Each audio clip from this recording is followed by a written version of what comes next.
So this is the folk band, the Chronicles of the Folk Band. I even looked at this chapter 16 here. So the folk band have spent a couple of days in Gauntlygrym. They, saved the world possibly saved the world from a ancient titan, and they stopped a drove attack. They stopped the Zentarum. Ma'am did a ceremony. Nix found out all about gunpowder. Was able to purchase a few items. They were rewarded. They picked a few items from the Gauntlygrym treasury, which was pretty extensive. They also fought off some undead in a opened up cavern that they found. Ma'am also found what seemed like a clue to an ancient relic of the Luxodon people. And Naruk met a ghost from his past, someone by the name of Tunzul, who was instrumental in Naruk being kicked out of his formal guild. And you all have a lead on where the other troublemaker might be.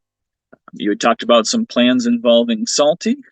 All kind of decided to go to Port Llast, try to open up trade back to the northern areas of Faerun. So after waking up after a good night's sleep, to get the teleportation circle spell memorized, the folk band are waking up on, what day is it? On the 9th of Lent.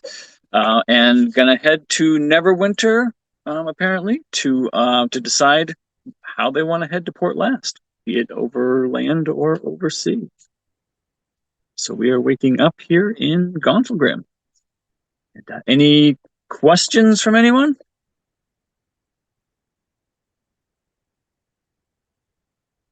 Anything anyone wants to do here in Gauntlygrym before heading out? I think Ma'am was just intending to memorize or write down sending, which I assume she had time to do in the evening. Yep. That's right. She was spending the night in the chamber. She just wanted to be there for a bit. So she would probably meet back up with everyone in the morning. Yeah. Anyone else have anything else they want to? Oh, go ahead, Michael. Sorry. No, I just am super stoked to move on. Okay, awesome. I was just saying, yep. All right. If there's nothing else, you all can. What you doing? Where are you going? How are you getting there? Well, our plan was to send a message to Salty to see if he could meet us in Neverwinter to take what's his name and then transport us to Port Llast potentially, or at least get information about Port Llast. Is that sounding right to everyone else? Yep. Okay. All right. So you're going to do a sending to Salty? Yes. Let me actually get that in my spells, but that I'll just 25 words. I'll take care of the getting it into my spell list after. I'll just check out. It's a 3rd level spell, right? Sounds right. I remember when I first read about sending, I was like, this is 3rd level spell, and then I realized it can go across planes of existence. And I'm like, oh, heck, all right. I have some spell slots checked off, I think, from my ritual and stuff. Okay. Let me do a long rest. Yeah. Thank you. What's that? Chocolate mousse. Perfect. And that gets rid of those. Great. So 3rd level, 25 words. That's weird. Michael, can you mute? Thank you. And they know who's sending it, right? Like if they're familiar, if they're familiar with you, they know who it is. Oh, yeah, you guys met. Yeah. Yeah, Mam and Salty met. So yes. Yes. So we've never seen an extensive scene of them having a heart to heart, but I think they've definitely crossed paths and probably had some conversations off screen. I'm sure. Yeah. Let's see. Okay, I'm writing this out.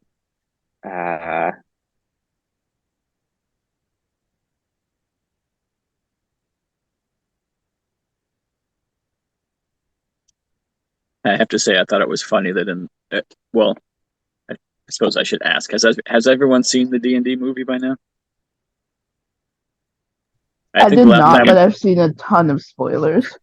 I think the last time we met, I hadn't seen it, and I think now I've seen it probably 10 times. But I really enjoy that movie. I thought I was going to hate it, and the truth is I love it. It's fantastic. What a great movie! Oh yeah, no, it's like a great movie, just in general.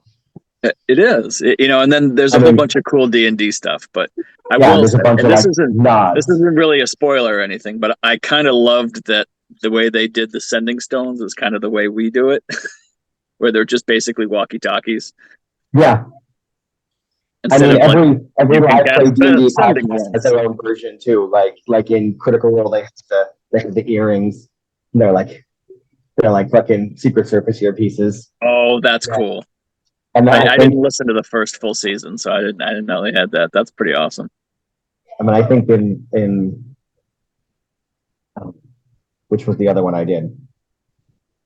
Must have been the first season of Adventure Zone, was it, Justin? That they had he described them literally as like rectangular rocks that they could talk into. Yeah, I think yeah. That's awesome. There's another one I listened to where they go so far as to pretty much just like repeatedly just reference them as cell phones. They make jokes about putting it in a cup to play music like you would at a party when you don't have a speaker. Oh, that's funny. In Girls Who Don't D&D, they have tattoos. Oh, that's They have there's this intricate network of tattoos, and as long as you have this corresponding the branching thing, and if you have the corresponding thing, you can communicate with said person. Interesting. Yeah, you've But, met people when who have spell tattoos in this game. When the three people who are the players in the game first start the event, they have these tattoos. So right from the get-go, they can communicate with each other non-verbally. That's pretty awesome. And it's because the whole idea is none of them know anything about D&D before they start playing. Just the DM does. Oh. So it's fun for us, the audience, to experience them trying to learn what the game does. Gotcha. And what's the name of it again? It's called Girls Who Don't D&D. Girls Who Don't D&D. But then they do. Yes. But they're Australian, which I mean, I love the Down Unders, but the accents can make it a little difficult. Not for me, I'm so American that I have trouble telling the difference between them. I'm so used to the key thing about any Australian person just being that they're Australian. Right. Yeah. And now I don't have that. That's right. Okay. All right. So, ma'am, you got your 25 words here. That looks good to everyone. That's what we want to. I didn't screw up Neverwinter and Waterdeep like I always do. Well, I can't see it because I haven't logged in yet. My computer's being slow, but I trust you. I said, we'll be in Neverwinter today. Can you meet us there soon? Need to get to Port Llast and have a potential new member for your crew. And Salty can respond in kind as part of the casting. Yes. Salty can also respond with the same number of words. Is it 25, 20? What is it? 25. 25. Okay. Yep. Yes, he can. So obviously you're kind of responding to yourself. So the things that Salty knows. So here's what's going on with Salty. And you can retcon any of this because again, you're Salty, so you can decide if he was doing something else. So Salty has been kind of helping out with the war efforts in shuttling refugees and food supplies and things like that, and also taking on some, ships as necessary. He happens to be in Neverwinter right now. He is helping because Neverwinter has actually been hit pretty hard. On the northern side, they've been attacked by frost giants. Like it's almost a mini siege at this point. And supplies are hard to come by the water. Like the supply ships are getting hit everywhere these days. So he happens to be in Neverwinter, and he does know quite a bit about what's going on at Port Llast. And so he knows that and this is just so that you can craft your 25 words back and tell the folk band what you can. Yes.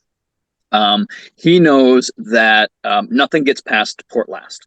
No ships have been able to break through on the way up north, regardless of how far out to sea they try to go. Some have tried even hundreds of miles and they're still just not getting by, or they're just not hearing from the ships again. Nobody's been able to report back that they're making it through this blockade. And it's just a straight up like ship blockade.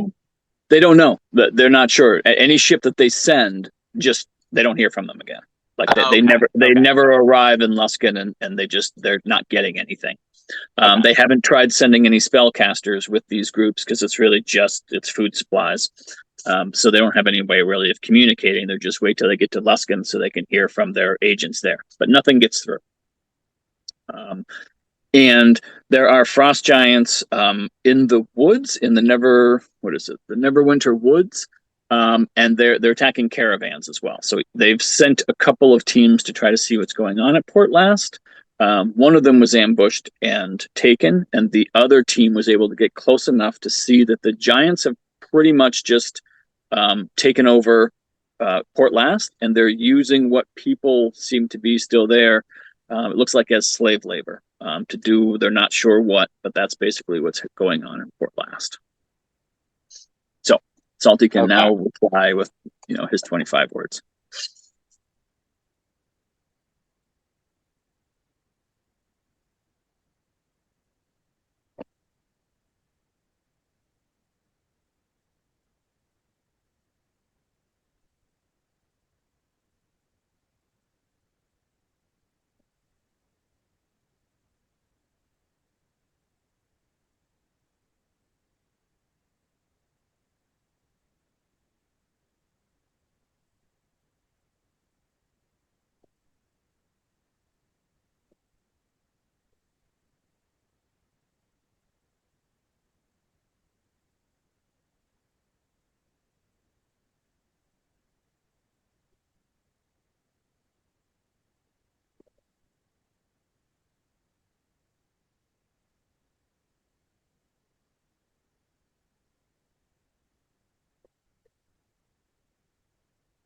What would be maybe just a good spot in Neverwinter that Salty might suggest for a meeting point? I mean, you're all kind of friends with Dagol. You can meet in like an official room, or you can suggest any type of tavern or inn or something like that if Salty has a preference.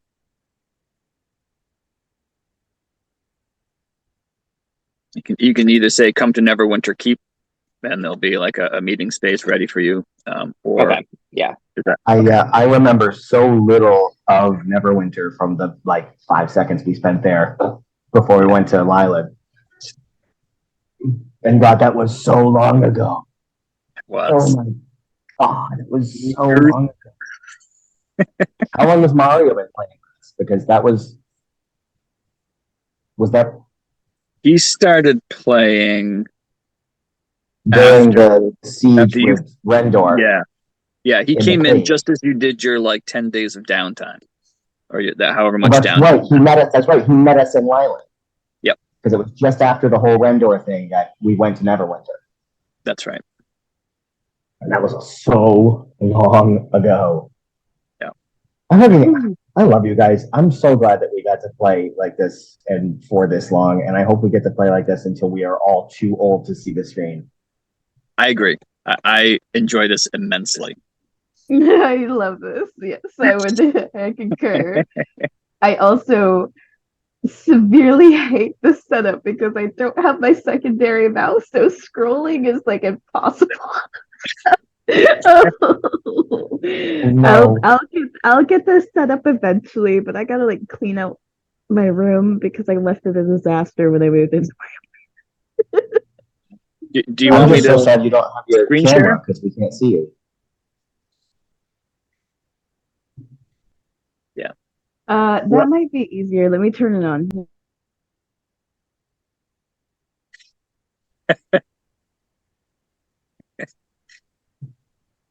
Does Waterdeep count as one of his words? Count as what? As one of his words? All right. I got screen share on. I'm also like in my thing, so I can like do my actions and everything. It's just I don't have like the Zoom or the. Just got to the end of the message. Ahoy! Already in what did And full Neverwinter. for full effect. Ahoy! Already in water. Neverwinter. We'll meet at Neverwinter Keep. Giants have taken over Port Llast. Bad situation. How many words with that now? 1, 2, 3. Oh, salty. Like, there are two things. One is that I'm so sad that Chris wasn't here for that because Chris loves Salty so much. And also, I was kind of hoping in this whole thing that we get to hear Nick's Salty. Nixon salty. Because Justin, you weren't there. Did you ever listen to that message where we all freaked out about Nick's van? Oh, no, I don't think so. That was funny. That was funny. It was I have to find it was that. like you were there. It was amazing. Wait, what? What happened? There was one game we had where Justin wasn't there and they couldn't be there that day. And so, but Van did something pretty cool. And so Nick like jumped in and said, I remember the line, your time's over here. And both Chris and I just flipped out. We were like, that was awesome. I'll have to figure out which session that was. Find that again. That was funny. Yeah, I'd love to hear that.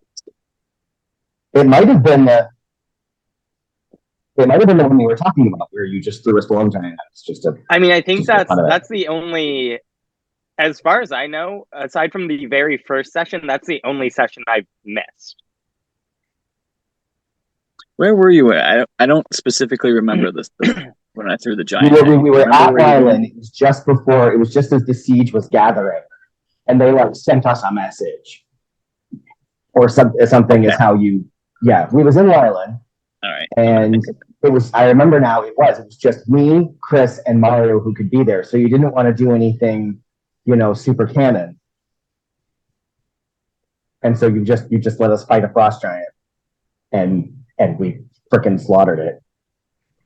Okay. Oh, and Chris was so upset to have it be like immune to lightning damage or something. And he was like, "Come on!" Awesome. Okay, I'll see if I can find that. Great. All right. So you hear back from Salty. So you now kind of have a plan to meet up with him once you get back to Neverwinter. So I assume you are casting the circle. Yes. So I think you actually have two options when you teleport into Neverwinter. You have the Lord's Alliance official Neverwinter, that's right, and you have the Harper's one. So it's if we're in Neverwinter Keep, then it would sound like Lord's Alliance. Given the situation, we'll go with the official one. I think I'm definitely gonna want to check in with the Harpers at some point while we're here. But I think let's go straight to the keep. Okay, so we spent enough time role playing in Gauntlygrym. We will go ahead. So you can do your circle pretty much anywhere, but you also know that you have what's his name's permission to use the one. I'm totally going to forget his Now, name. Nick, remind me. in the Brunner, teleportation- Battlehammer. Yeah. No, the Or- wizard guy. Oh, the wizard guy, right? Yep. It's the Larn Rock. And Crusher. remind me. So I'm still fuzzy with the specifics of teleportation circle. If I'm using theirs, am I still casting the spell? Yes. So Okay. I was thinking about this myself because sometimes it doesn't quite work out the way I think I've described it. But there's a set of runes that are there in the room. And so when you're Mhm. arriving somewhere, you're using those runes to arrive there. But when you Right. leave, you have to put the runes of where you're going on the floor. And that's how you do it. The big ones, the Alliance ones, are built in a way that you can pre-program the runes and then they change when you select whatever location. But this So isn't what- that. So you would actually go in the room and you would do the chalks and the paintings and do the runes on the floor. Okay.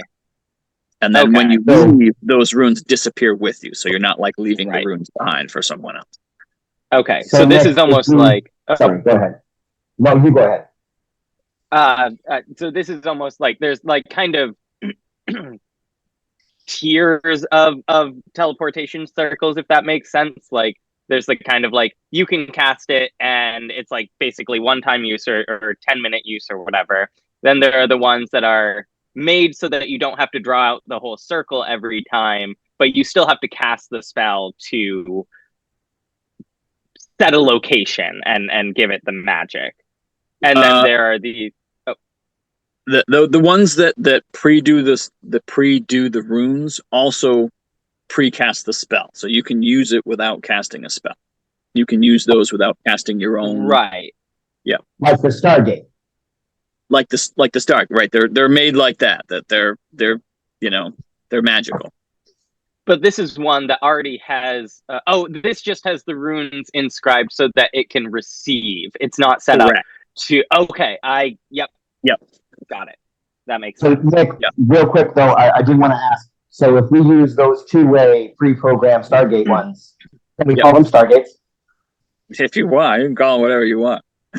So if we use the Stargate one, then Justin doesn't have to use one of their spell slots. Correct. Is that right? And we don't have to use material components. Correct. Okay.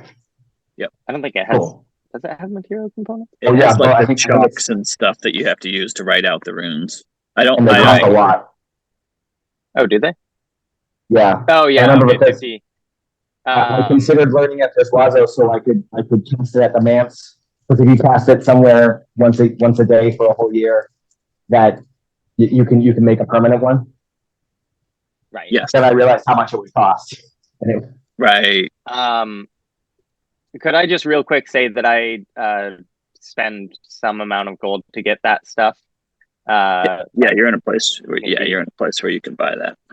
I'll get 4. I'll admit I wasn't paying Ghostes. attention to that. Yeah, I'll get 4 amounts worth, so 200 casting gold. for.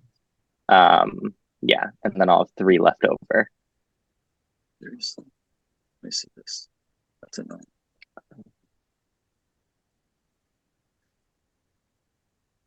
I mean, can I mean, I think it makes perfect sense since we're all using it to transport ourselves. I think it makes perfect sense for that to come out of the party sheet, that gold. Oh yeah. Is there? Sure. Unless we I mean, split I it don't, all up. I don't think it makes sense for a man to spend her personal gold Yeah, there is. to taxi us around. The party sheet only has like 14 gold in it. What? I Love think it. we probably split it all up when we were. I think so. Oh, we were doing our shopping and stuff recently. Yeah. Okay. Well, I mean, we can. Sure. To not spend more time on buying Yeah, stuff and stuff than we have. I'll just spend it now, and I don't know. Next time we Yeah, get some we'll figure gold, that we out can later. just throw in a little teleportation circle fund. I love So that idea. I'm taking 200 gold out of my inventory, and I'm just gonna add something. I'm creating a thing. Oh, okay, cool. Thank you. Rare chalks and inks. 50. Times 4. So quantity.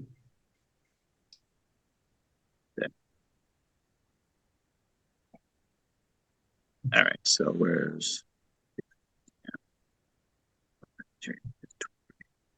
rare chalks and inks?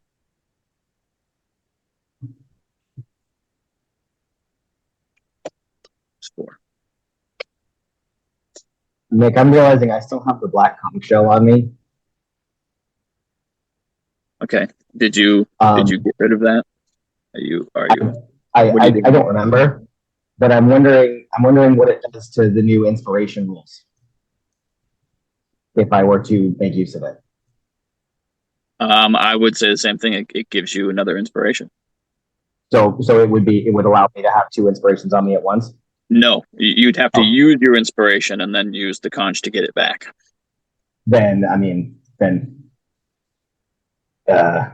Crap. I guess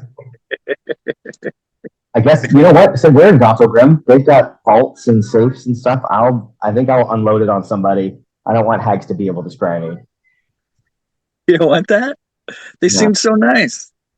Especially, well, they might even like you. You don't know. They might like you. You know, you did kind of help them out of a bad spot. And being the power gamer that I am, like, especially if I'm going to get inspiration at the beginning of every session anyway. Oh yeah, I got to do that, don't I? Thank you for reminding me.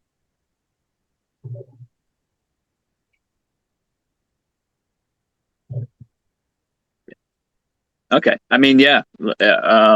Do you want to give it directly to Bruner? Do you want to give it to the wizard? Like, what's your? I mean, I want to give it to whoever I think would be best able to get it hidden away and make sure it doesn't fuck with anybody's stuff. Yeah, I would say that's either the wizard or Bruner. Bruner would know, right? But the wizard might know more about the shell itself. Yeah, the problem is that I'm having trouble accessing what Swazos would know best. So that's why I phrased it that way. Okay. Well, I mean, from Zwazos' perspective, like he might just give it to Bruner or tell Bruner and say, "Hey, what do you want to do with this thing?" I think it's cursed, but it's it's a little yeah, and he'll take it. He'll say, "Yeah, we got a place for this shit. We got a place for this garbage. We got a nice vault within the vault where we keep stuff like this, and we'll catalog what it does and why nobody should touch it." Cool. And if I wouldn't advise it, but if you ever want it back, it belongs to you. Nice. Safekeeping. I like that. Yeah.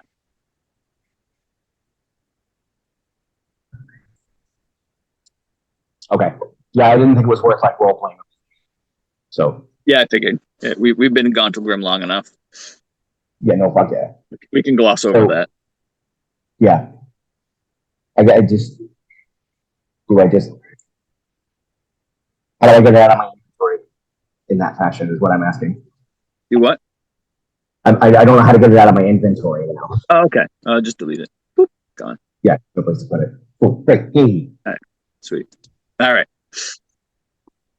Anything else? Yeah. You want to head to? There it is.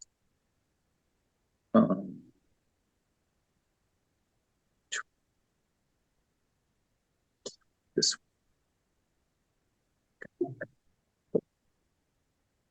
That's still helpful, right, Eliza? I just remembered to do that. Yes, that is still very helpful. Thank you. So you are in Gauntlygrym, and you are teleporting to Neverwinter. Last call for Gauntlygrym. All right, so you all make your way to the Thalarn Rock Crushers little library. He's very happy to see you. He greets you as he normally does, and then he gets back in his giant chair with his little pipe, smokes it while you all make your way into the teleportation room. Those who haven't met him get to say hello real quick as they go through. He's happy to meet the entire folk band and ushers you on your way. So ma'am takes a few minutes with her rare chalks and inks, creating the official Lord's Alliance teleportation circle into Neverwinter Keep. Takes her a few minutes, and then the portal opens, and you all are able to walk into the teleportation circle, and you get the feeling of being digitized and pulled into the ceiling, and then you arrive almost instantaneously in the place that you recognize as Neverwinter Keep. You are in a small room. As all of you gather around, there's an obvious door to walk out.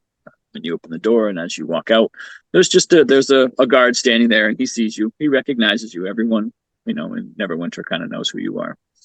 Yeah. Just he kind of nods and greets you. Welcome back, folk band. Lord Neverwinter is in his study if you wanted to visit with him. Otherwise, is there any way I can be of assistance?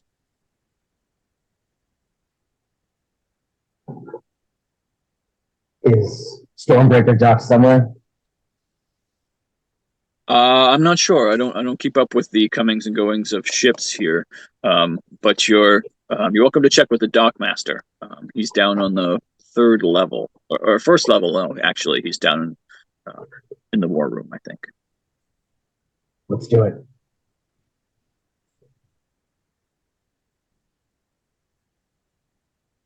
Right. So, are you? I imagine you can. You probably know that, Lord Neverember Dago would probably know where Salty is. You can also head down to the first level to the war room and see if maybe he's already there. You can ask around. Oh, yeah. I mean, I kind of figured that. I honestly figured that when I talked to the guard, that the guard would be all like, "Oh, you're looking for Salty? Yeah, he's waiting for you." Oh, yeah. Well, you didn't ask for Salty. You asked for Stormbreaker. Yeah, I know. I'm working on my better communication. All right. So, what do y'all want to do? I want to go see Salty. I miss him terribly. Okay. And where is that? I suppose we should check the war room, which is the first clue we've been given so far. Good. Let's do that. All right. So you all head downstairs. You don't know where the war room is. You haven't been. You're not that intimately familiar with Neverwinter Keep. It doesn't take you long to just ask a few guards on the way, and they point you in the right direction. You make your way down to the first floor, and behind a few different, very large doors, you do make your way into what they call the war room.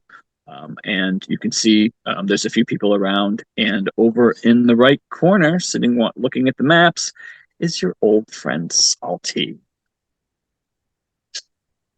And when the folk band enters the room, it's fairly obvious.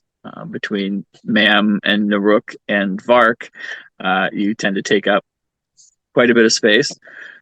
So everyone obviously notices when you enter the room. Salty as well notices. Salty would certainly leap up and ahoy, and run over and just like leap into a hug of whoever of his friends is kind of leading and walking ahead. Excellent. So the what you presume to be the dockmaster speaks up. The folk band, welcome. I'm Javin. I'm the dockmaster here. It's good to see you. Things are rough here these days. How's things with wherever you've been? Yes, Salty drops from Suazos' neck and composes himself.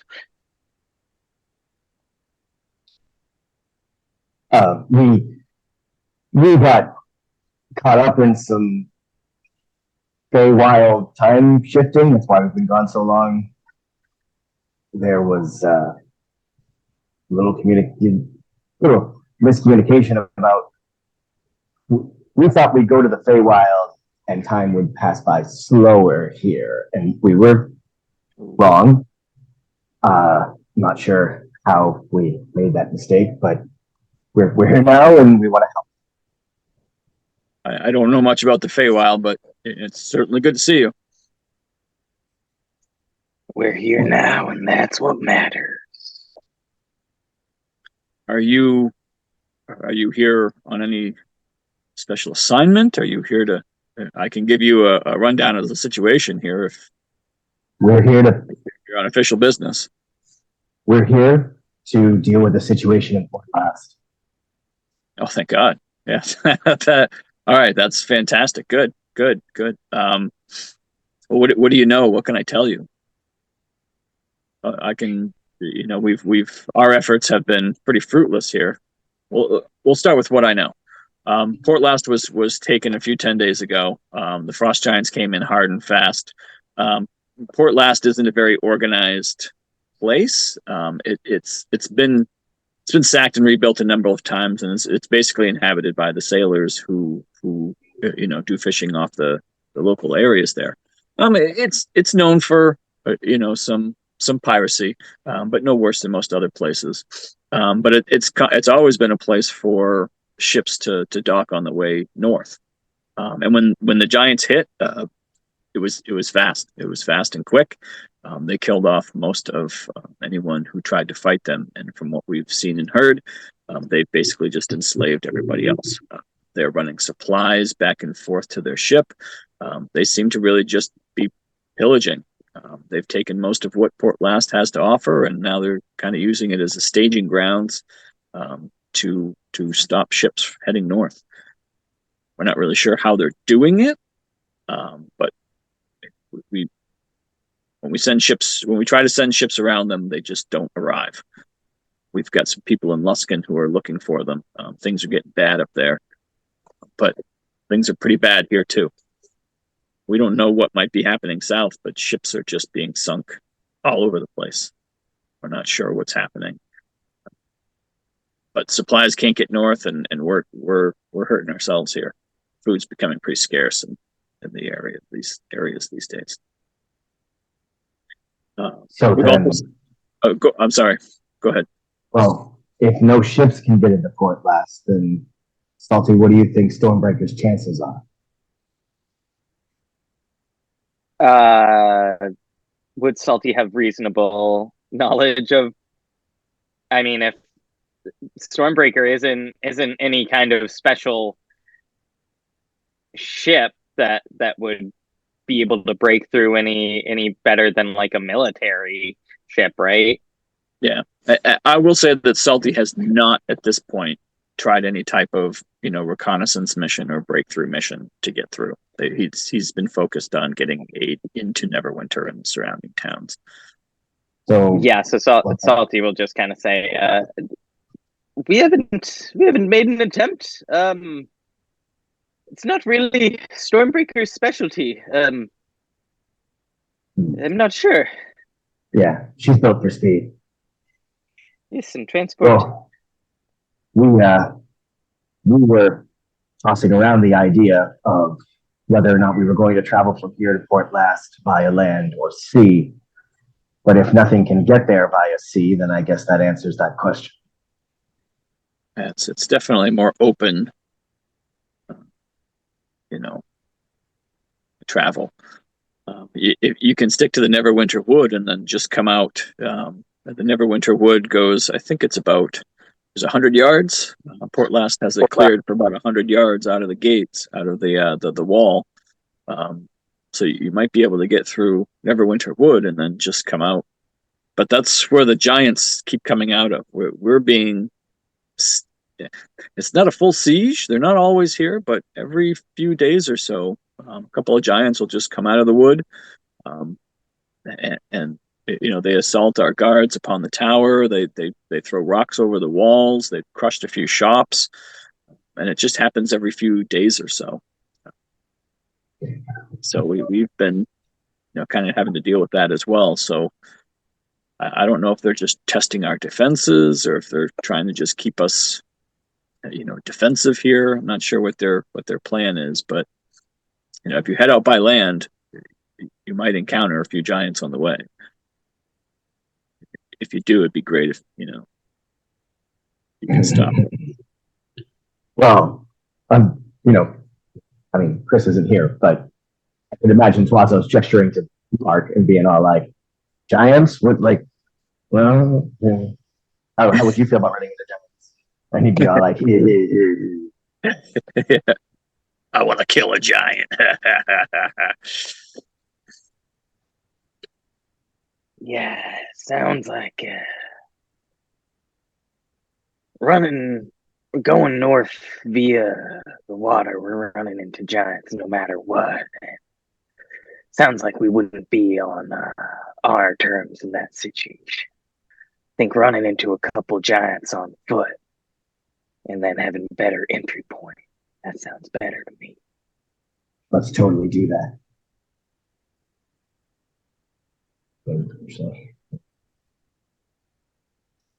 Good, very good. As a dock master, I don't know there's much I can help you with going with the land assault. Who else is in this meeting in this room? A few other officials. There's the trade official, maybe the captain of the guard. Right, makes sense that he'd be there. Yeah, that's who. Yeah. That's I think Okay. who Ma'am wants to direct her question to. Okay. Ma'am's gonna look at that captain of the guard and say, "That's all we know about Port Llast and that whole situation. What do you know about any new word from Lyland?" From Lyland, Lyland seems to be okay. They had that attack a few 10 days ago. That would seem to be pretty much just targeted at you. But for the most part, they've been okay. Their ties to the lizard folk have kind of helped them out. The lizard folk have kind of helped them get supplies through the Mirror of the Dead Men, so that's been helpful. They're not completely reliant on water trade, so they've been okay. And plus, they're a big fishing village. They have, for the most part, their fish have really helped us out here. I'm sure you're aware of the link between the two towns, so they don't even have to travel over land. They can just get supplies here fairly instantly. So they've been doing pretty well. They're kind of helping us out. That's good. That's good. There hasn't been any new information on the attack or nothing like that. No, we don't really know much. It seems like they hit Lyland first. Their attack was centered on your house, and then it seemed like they destroyed the tower as well. But after that, I think it happened after that they went after Phandalin and just completely destroyed that town. Yeah. How long to get to Port Llast from Neverwinter by land? I'm sorry, go ahead. No, go. Go ahead. I'm just wondering how long it would take to get to Port Llast from here, roughly. That is an excellent question for you to ask. It's about 30 miles, so you probably make it in a day if you go fast, or in a day and a half if you take a slope. Which if you're going through Neverwinter woods, you probably don't want to be running, so probably take you a day and a half. Might get you there by midday, 2 o'clock ish on the second day, Well, unless you push yourselves. if we take the direct route, we're more likely to run into giants, I'm assuming. That's what I would assume. I mean, if you just take the road right to Port Llast, whatever giants keep assaulting here, I mean, I would guess like you're guessing that they'll probably see you and attack. You said they come out of the woods though, or they just come down the road. No, they come out of Neverwinter Wood. They're so big, you see them coming so far away, but they can make their way through the trees, and then they're right on us before we even know they're there. I'm almost wondering if there might be something worth just giving a look as we're going through the wood. Certainly There's a help us out. reason they're coming through there. I don't imagine they're hard to track if they're knocking down trees when they're coming through. They can't be moving too gently. I imagine they're not very hard to track, but we haven't sent trackers after them. You track giants, you're likely to find giants. We don't have groups we can send out to try to kill a giant right now. Lucky for you, we're in the business of finding giants right now. We appreciate your support. I just hope you're safe out there. So anything we can do, anything we can help with, any distraction, anything? Distraction. Well, I was thinking that as we approach the city, I could just turn the whole party invisible. That could help us sneak into the city. It would last for an hour.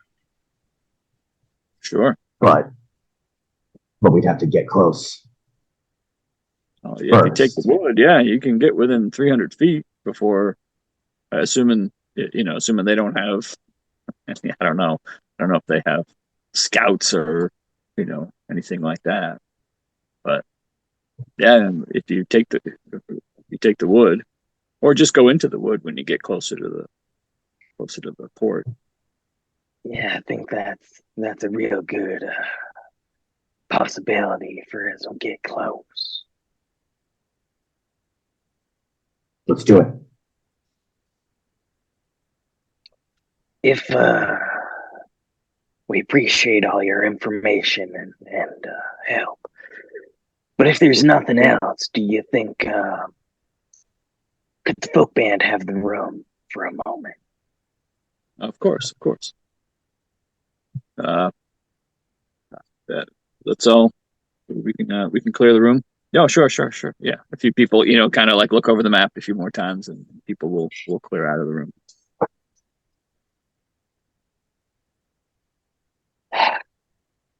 So Ma'am, I think Ma'am generally stands during things like this. She's not a big sitter during like tense conversations, but she sits, and it's like a heavy. She kind of like puts her head in her hands for a second, and she goes, I've been thinking about this Lylan situation, Lylan and Phandalin. And I got a theory, and I don't like it.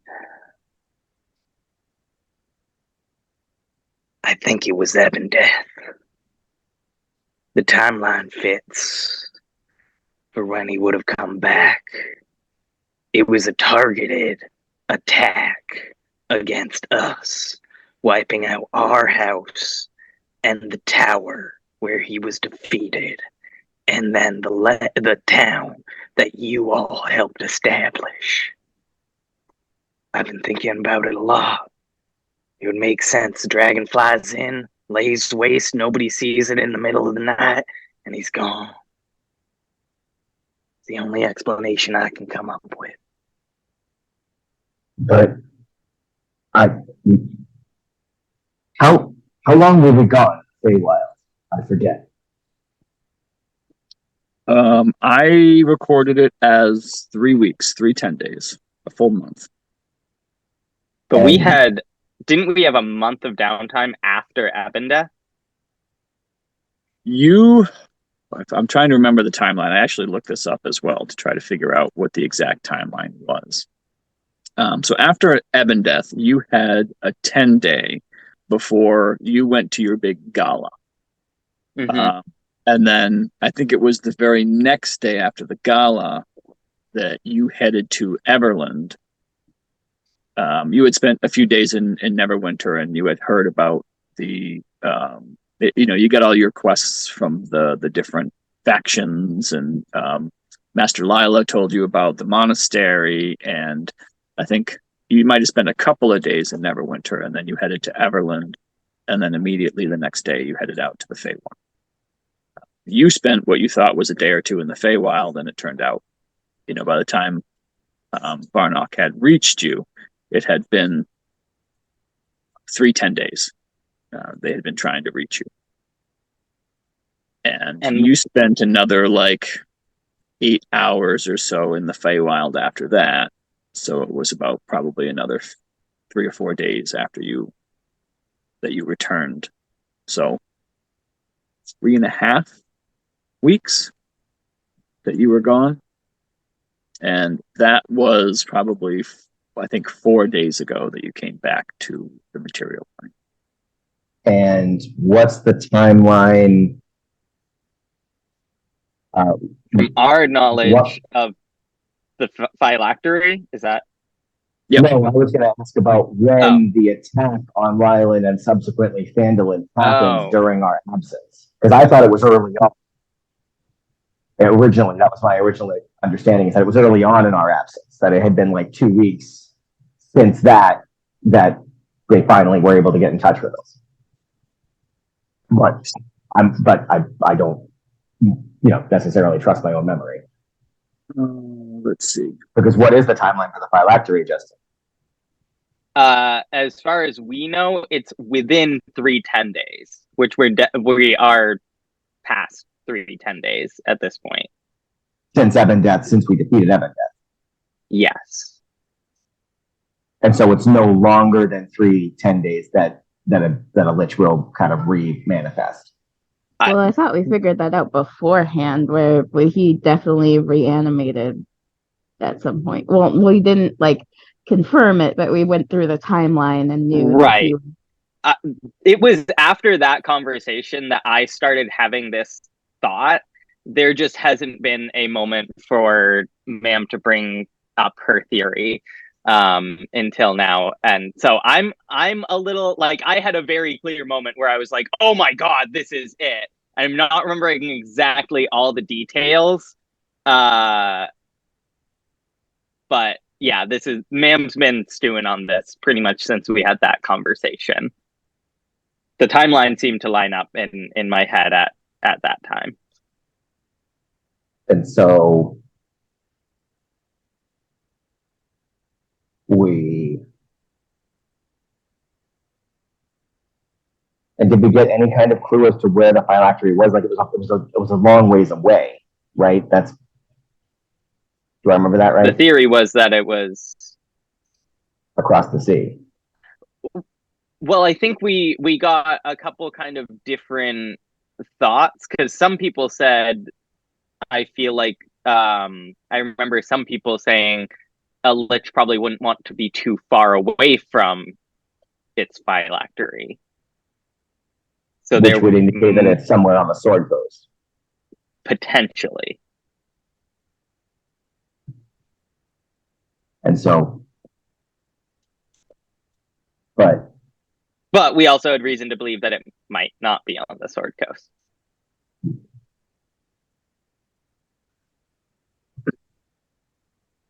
I thought I have this vague memory. I don't like Nick's face right now. I have this vague memory of thinking to myself, okay, well, if the phylactery is there, how long would it take for a Dracolich to fly over the ocean? I have this image in my head that I conjured of Ebon Death flying over the ocean like Goku on that dragon trail. I'm smiling and laughing because the folk band got clues to where the phylactery was a long time ago, and you just never even realized it. Oh my god, I hate you so much. I just laugh knowing that you have clues to where this thing is, but you never pulled on that thread. So it was a thread we had to pull on, not we got. Well, I don't have my notebook, so I can't. Yeah. That's why I'm laughing. I gotta go to the bathroom real quick. I'll be right back. Okay, fine. You guys can stew on that real quick. I'm pretty sure we got something from Missy Green Dragon there. Oh, from Quadrimata. I'm Oh, pretty oh, yeah, because she, I wrote this down. I wrote this down because it seems relevant to things that ma'am cares about. This is the problem with doing role-playing note-taking, is that I only write down things that pique ma'am's interest. But this was one of them.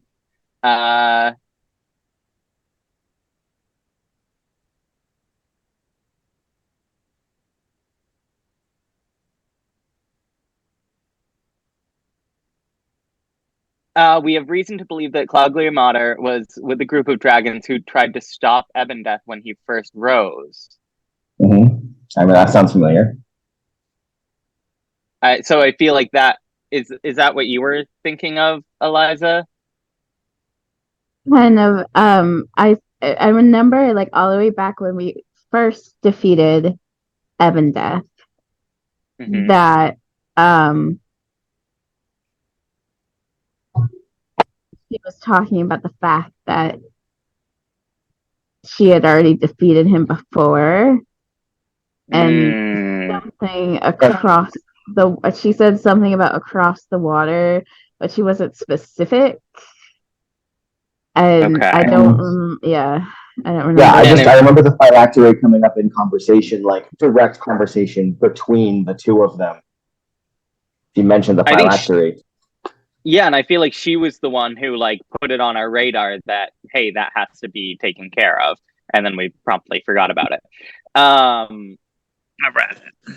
But yeah, I think it sounds like she's the key, or the best lead we have. Well, I mean, is there any chance she might still be in that temple on the far side of the Mirror of Dead Men, where we first found her? That's not. You talking about Gauntlygrym? Yeah. Yeah. No, her temple was in the The woods, Crypt Garden? not the mirror. Yeah. Crypt Garden Forest. Yeah, she was in Crypt Garden. That's where her little life temple was. Yeah, so we had gone through the mirror, and then we went through the mountain. We went through these hills into Crypt Garden, and that's where we found her. Yep. Do we have like Justin? Do you have like on paper, like obviously not a hard copy, but like an actual like definitive? Because I've only ever heard of like a few or a collection of sigils for teleportation circles that man has access to. But do you have like a hard copy of it? Yeah. Is this Westbridge town on there? Is what? Westbridge. It's to the west of the Crypt Garden Forest, theoretically close to where that temple would be. Okay. No, I do have one for Yartar, which is relatively closer. Probably the closest one I have.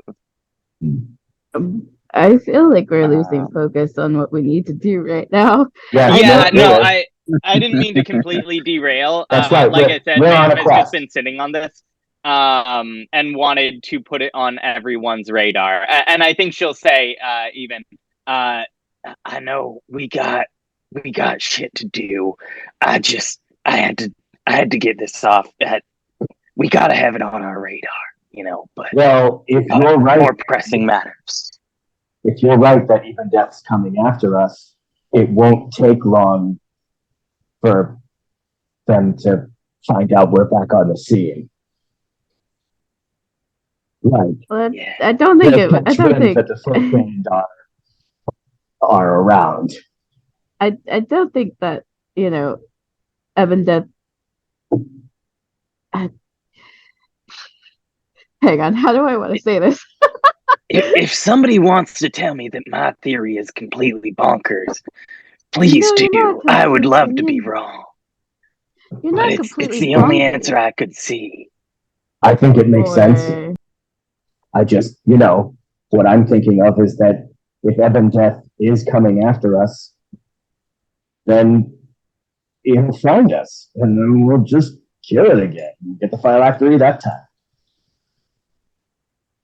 My point is that we have a quest right in front of us that we know is pressing. This is a mystery.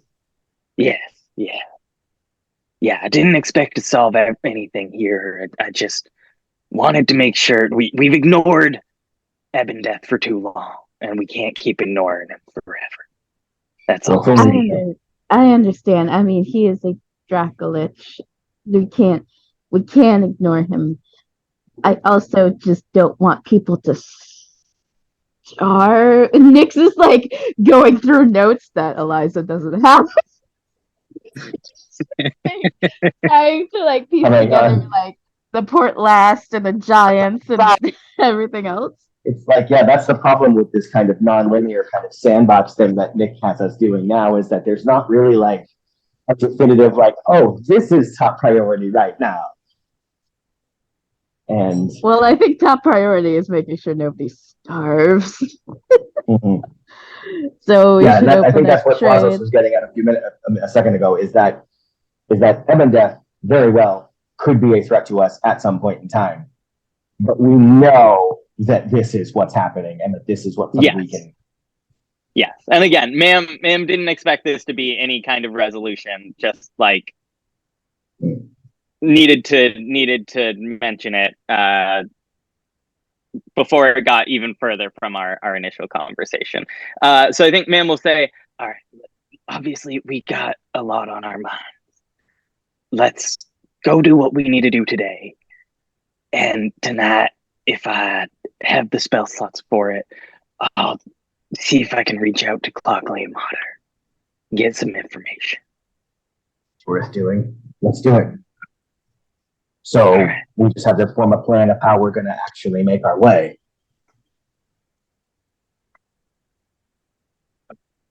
And how are we going to do that?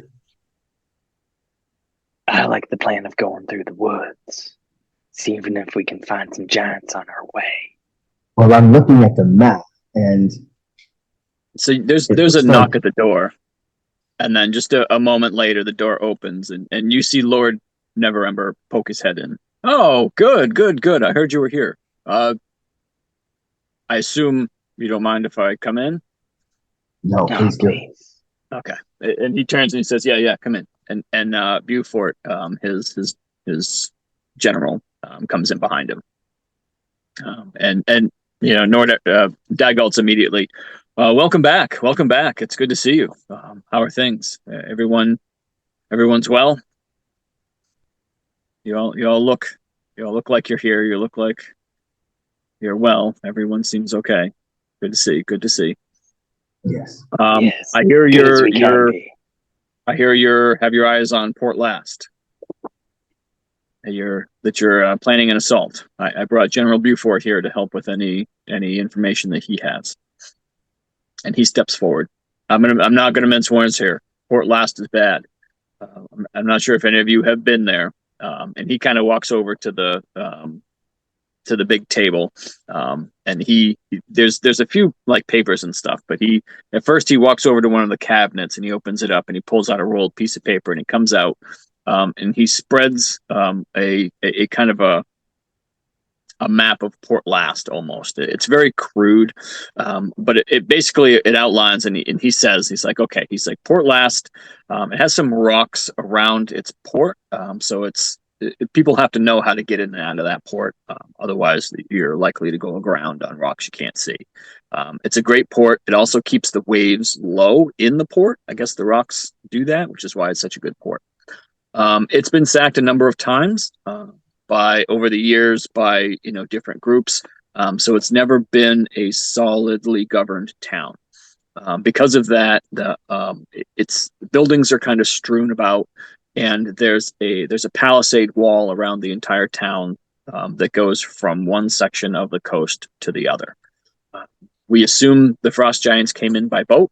We have not been able to get any information out of there as far as anyone escaping as far as we know, nobody had agents there that can, use sending spells to send information. So we really have no information of what's going on inside the town. But we do know that somehow they're stopping aid. At least we assume it's them because it all happened at the same time. As soon as Port Llast was taken, we haven't been able to send boats through. The town itself was never meant to be a war town. They don't have, they don't have big towers. They don't have anything like that.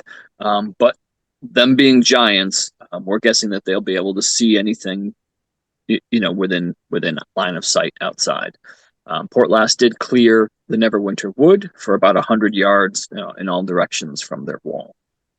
There are 3 roads going into Port Llast. There's our road coming up here. There's a road coming north from Luskin, and then there's one that goes out. It's kind of more of a cart path that goes out towards the Neverwinter Wood, because there's a lot of hunting and just lumber harvesting that's done that way. There are gates at each one of these entrances to the town, but they're crude. They're rudimentary. Everything's made of wood. It's really meant for looks more than anything else. It's not a well organized town. They have maybe militias, things like that, but there wouldn't have been any kind of organized resistance when the giants showed up. What we know about frost giants is they are they're marauders, but they're also mostly about strength. My guess is they'll want to just challenge you to combat. They're not much for organized military, anything like that, but they're big pillagers. So what they're doing here makes sense on the one hand that they would pillage, but the fact that they would set up shop is a little strange. We're not sure why they would stay there. We would expect them to hit it, take everything, and just leave. But for whatever reason, they're not doing that. So are you saying this kind of strategy or long game is unusual for the frost giant? That's correct. And they don't normally come this far south.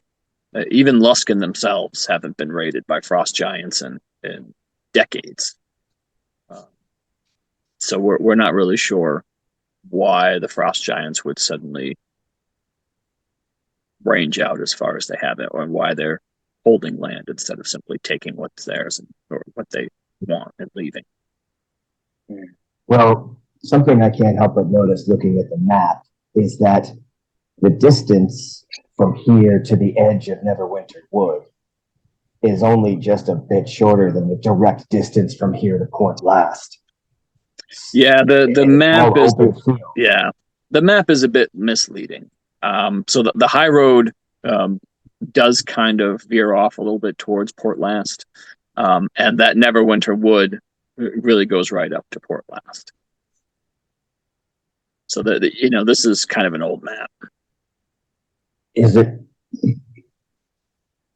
Man, is it worth it to teleport back to Gauntlygrym and go from there? It's not that much farther. And it would get us through the wood without having to expose ourselves through any of these fields and such next to the road. I think our whole point was not having to travel through the mountains. And that's traveling through the thick of the wood, not just on the outskirts. I think we're still in a better situation here. Okay, then let's make our way to the wood. Yeah, and so he says, yeah, the Neverwinter Wood, it runs all along the edge of the high road there. So it won't take you long to get into the wood. If you want to travel faster, I might suggest traveling along the wood, but in the prairie, and then just being careful and ducking into the wood before you get within sight of Port Llast.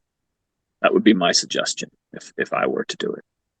That way you can keep a quick travel pace, but have the wood right there to jump into if you need to duck yourselves out of the way. And then right before heading into Port Llast, head into the wood, and then that gives you a bit of surprise and being able to do what you do. All right. Well, let's do it. And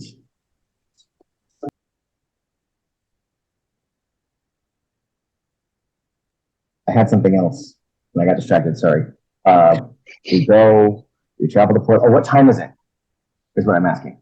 Right now, Yes. you guys got up pretty early. I'd say it's like 9 a.m. So still time for us to get to Port Llast today. No, Port No. Llast was about a day and a half. Oh. Yeah, if you Then- left now, you'd get there tomorrow, like 2 p.m. ish. After camping. But That's after camping. Yes.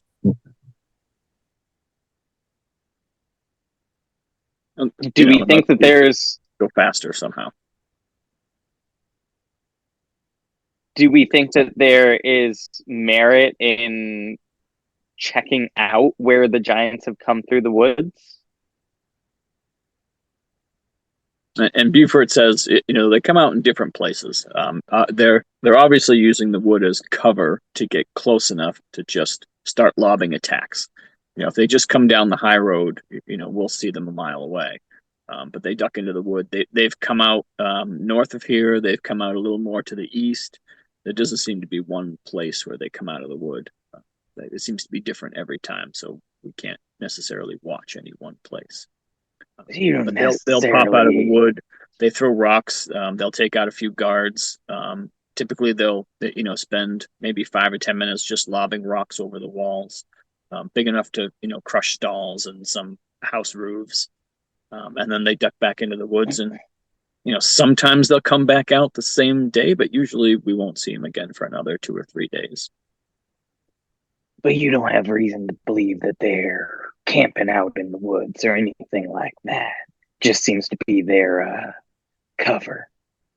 I mean, with the time involved, it gives them enough time to head back to Port Llast. Like they could be heading to Port Llast and then coming here, lobbing a few rocks, head back to Port Llast, come here.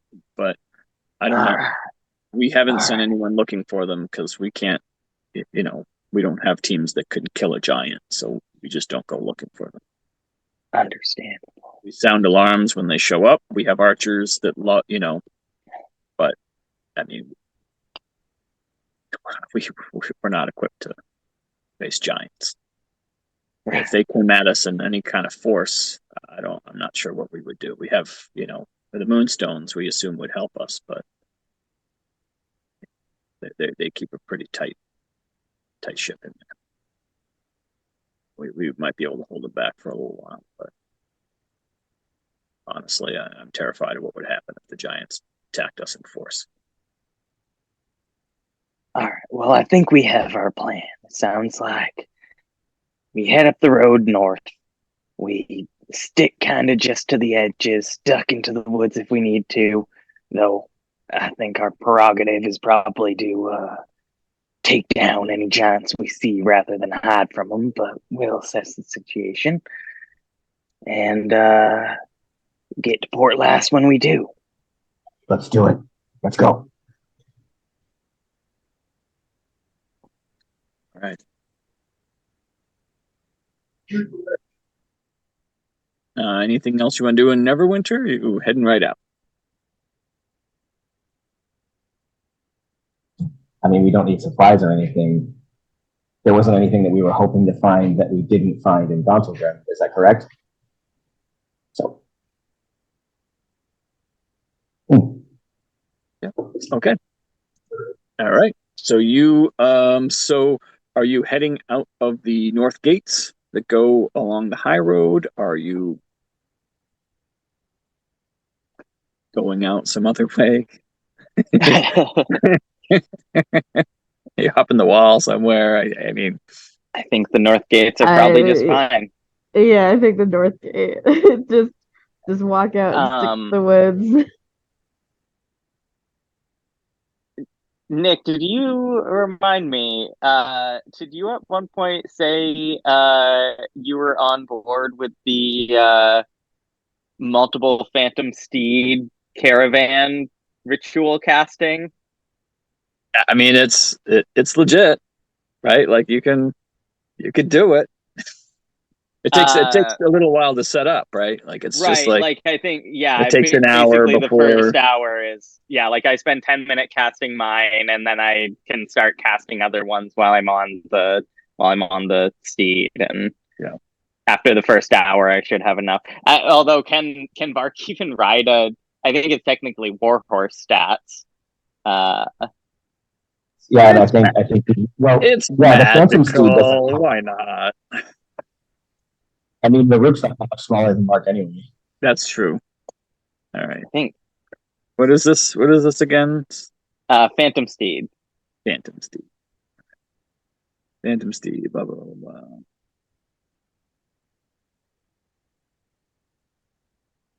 Blah. Statistics of a riding. No. Speed of 100 feet. We drive 10 miles in an hour. Riding. So.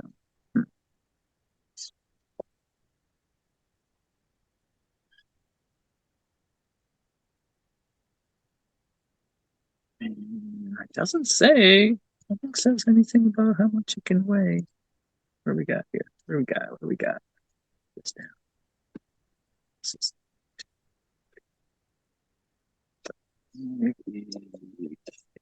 it carry? What about steed carrying? What we got here? That's 408 pounds.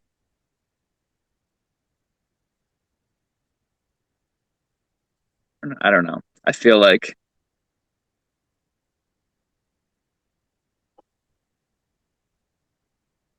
we got some steed. I mean, if it makes a difference, we only need 4 of them. Right. Because I'm going to be able to fly faster than, any horse can ride. I would think. I will say that. So hear me out on this. Okay, so here's how I will rule on the Phantom Steed. It has a normal riding horse's stats, so its normal capacity would be 480. However, because they are magical, they can handle any one single rider, medium size or smaller. And if that rider's weight is less than 480, it can also carry more weight up to 480. But if the one rider's weight exceeds 480, the horse can carry nothing else. I think that is very fair. Yeah.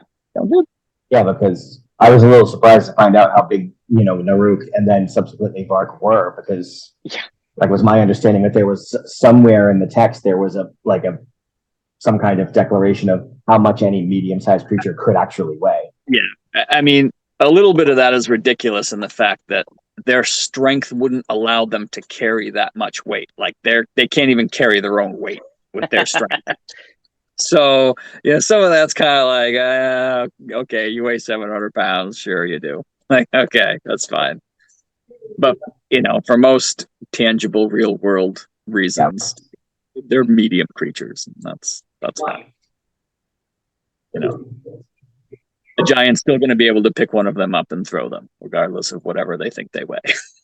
If it gets close enough. Yeah. I mean, if they're throwing boulders large enough to crush stables, then they can pick up Bark. Right? Yeah. Bark is about equivalent to a boulder, I would say. Right, yeah, I would say equivalent or less than. He's a coarsely haired boulder. So yeah, we will. If that's all above board, man, we'll say, just give me about 11 minutes here to get set up, and we'll get moving. All right. So that's going to crush that distance real fast, right? What is it? 13 mile. Can travel 10 miles an hour or 13 miles at a fast pace. Yep. And so we're talking about getting there in 2 hours, 3 hours. Yes. Oh, cool. Yes. Right. I said 30 miles, right? But that is what you said. Is that what I said? Yep. Whether or not that's what you said and that's what somebody said canonically, or if that was just your guess off the top of your head.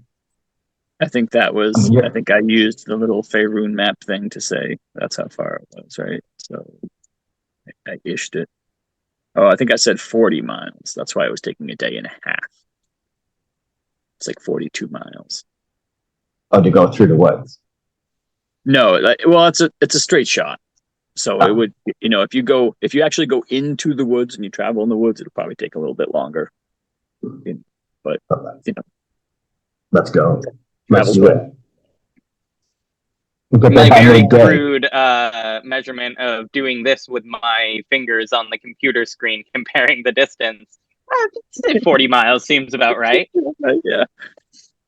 Also, Mim is spending an extra minute, before or after casting the ritual to swap out a spell, which you can do with her spell book. Swap a spell for a abjuration spell and spend a charge. These things are fast. Like their speed is 100 feet. Like that's really fast in 6 seconds to 100 feet. So, this takes about an hour to set up where everyone's on their little steed. Well, how many? Right, because are there 4? You only need 4, or is it 5? Well, I mean, that depends if, because I'm just kind of factoring in how, well, I guess, 100 feet is Lazos' speed while dashing. So, yeah, exactly. Yeah. So I guess that would. Oh, I see. So you'd have to dash the whole way. So, well, I mean, that was what you would do anyway, right? Yeah, that's what I do anyway. Normal. Flying, I would just. Okay, yeah. So you're fine. You're just flying along with them. Okay, so it's 1, 2, 3, 4. Is it just 4 steeds? Yeah, I think so. Okay, yeah. Bark, Naruk, Mam, and Mix. I just love the picture. I love picturing Mam on the back of a phantom steed, ritual casting. Yes. Yep. It's just verbal and somatic. Yep. So you're just doing the hand signals and speaking the arcane words. These are all variations of Platybell, the prehistoric pre-elephant creature. Yes, I have to. Let me get the picture. Picture. I didn't put the picture in here. Hang on. I don't know. I just have her stats in my. Oh no. Okay, I gotta fix that. Everyone needs to see Platybell here. I don't think it didn't actually do anything because I wasn't targeting anyone. But I think with the new way that stuff is automated, when I clicked off one of my protective versus uses, it automatically tried to heal temporary hit points, which is I can spend a charge to swap out a spell, or I can spend a charge when I cast an abjuration spell to give temp HP. So just something. I don't think it'll matter because I'll only ever be swapping stuff out of combat, so I won't be targeted.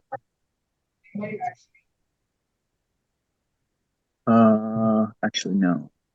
Wait. Is there a 0? I'm gonna make it not do it. Yep. Okay.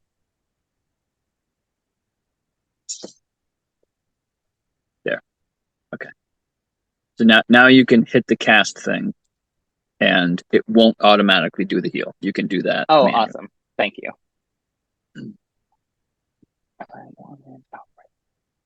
Well, I don't have, so I'm just going to put. You can all see. There she is. And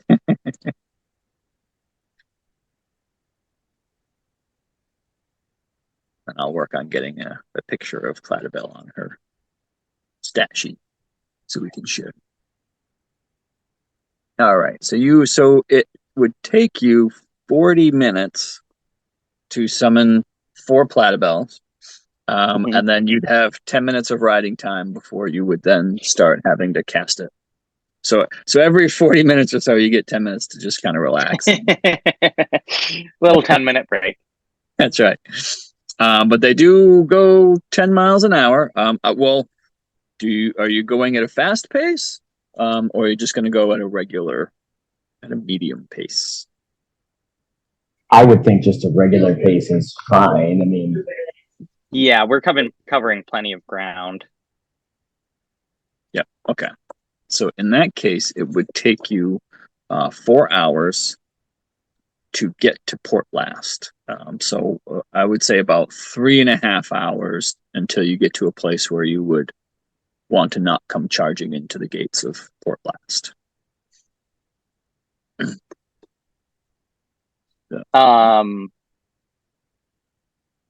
Yeah, that seems great, right? Anybody Get disagree? there midday. nope, let's definitely go for sure. Absolutely. Let's definitely. All right. I'm very excited to fight frost giants and to make them. I stepped very away to happy. get water. I stepped away to get water, and then everybody's talking. As I forget that I muted myself. So I was like, no, let's just full send it through Port Llast. Nobody can hear me.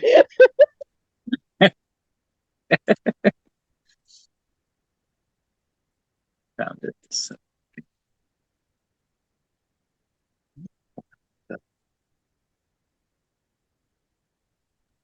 two.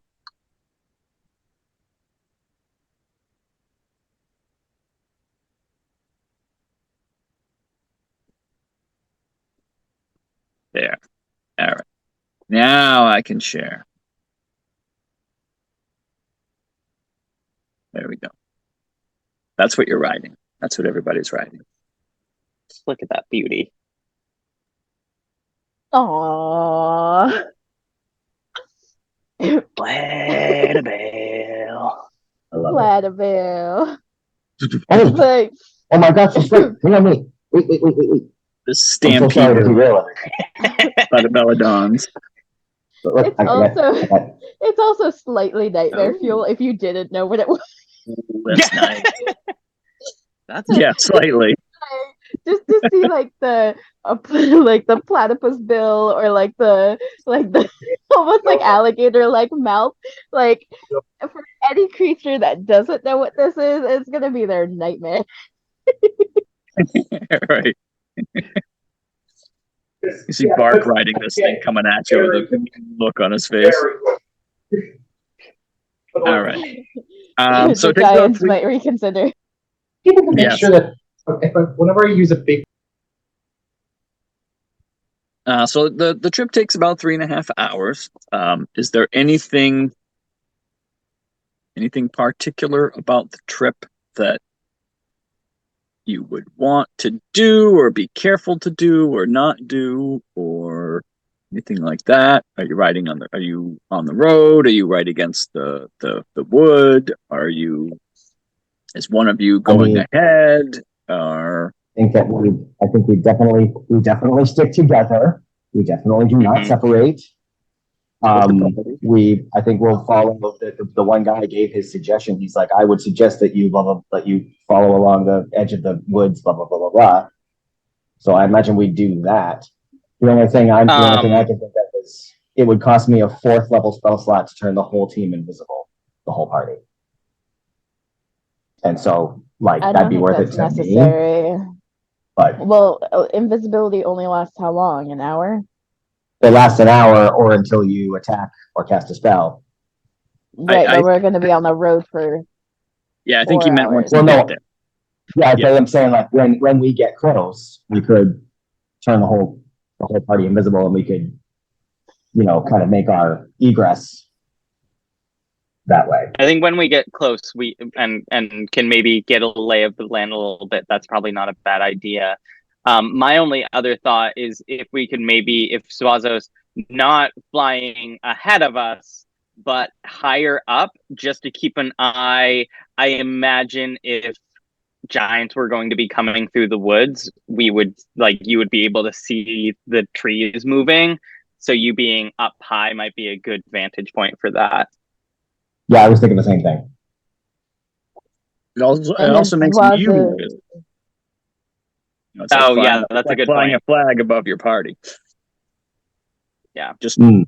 pointing that out. I mean, I could go invisible.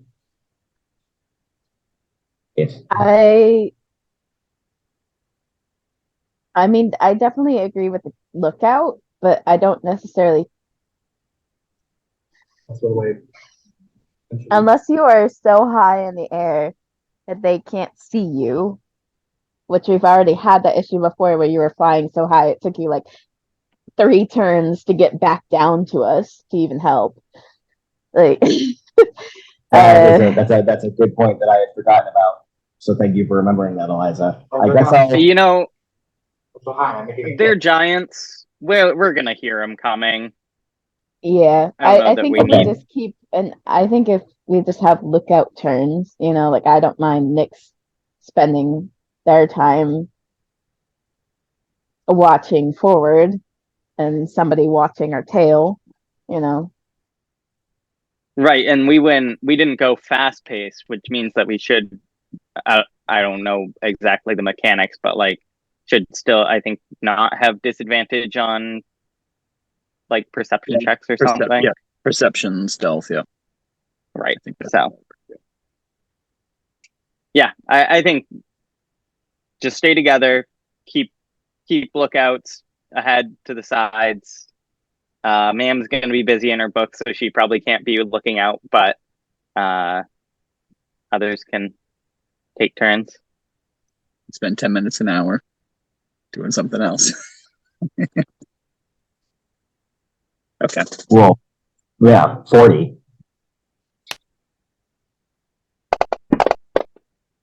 Oh no. Right. Okay. So you all do that. Yeah. You do not. So on the way. It's a nice sunny day. I have to get a weather table. I have to figure that out. So it's a nice sunny day today, but cold. You're starting to feel that winter is coming. You're in, solidly mid fall now, and the temperature is definitely getting colder. It's a nice bright sunny day, so it's probably a good mid 60s today. It's nice. It's beautiful, all that good stuff. And you are just tearing up the land. You guys are you're flying. These Platypodons are fast. There's a dust cloud behind you, and it's just a sight to behold. This fantastic stampede of huge, semi-Jurassic elephant running horses. And based on what's happening between Neverwinter and Port Llast, there's nobody else on the road. You don't encounter anybody. With the noise that you're making, you don't see any little small creatures or anything like that. You make your way, and you don't encounter any giants on your way. You don't hear any rustlings in the woods. You are moving. If there are any giants in the woods, you are passing by them faster than you could notice them, or they can notice you.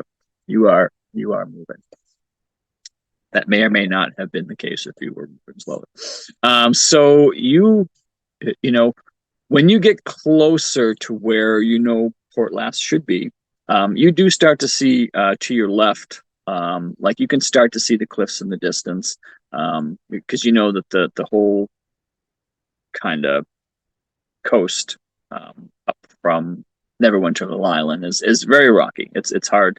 That's why Port Llast is so important, because it's one of the only places where you can actually get a boat to land on the ground.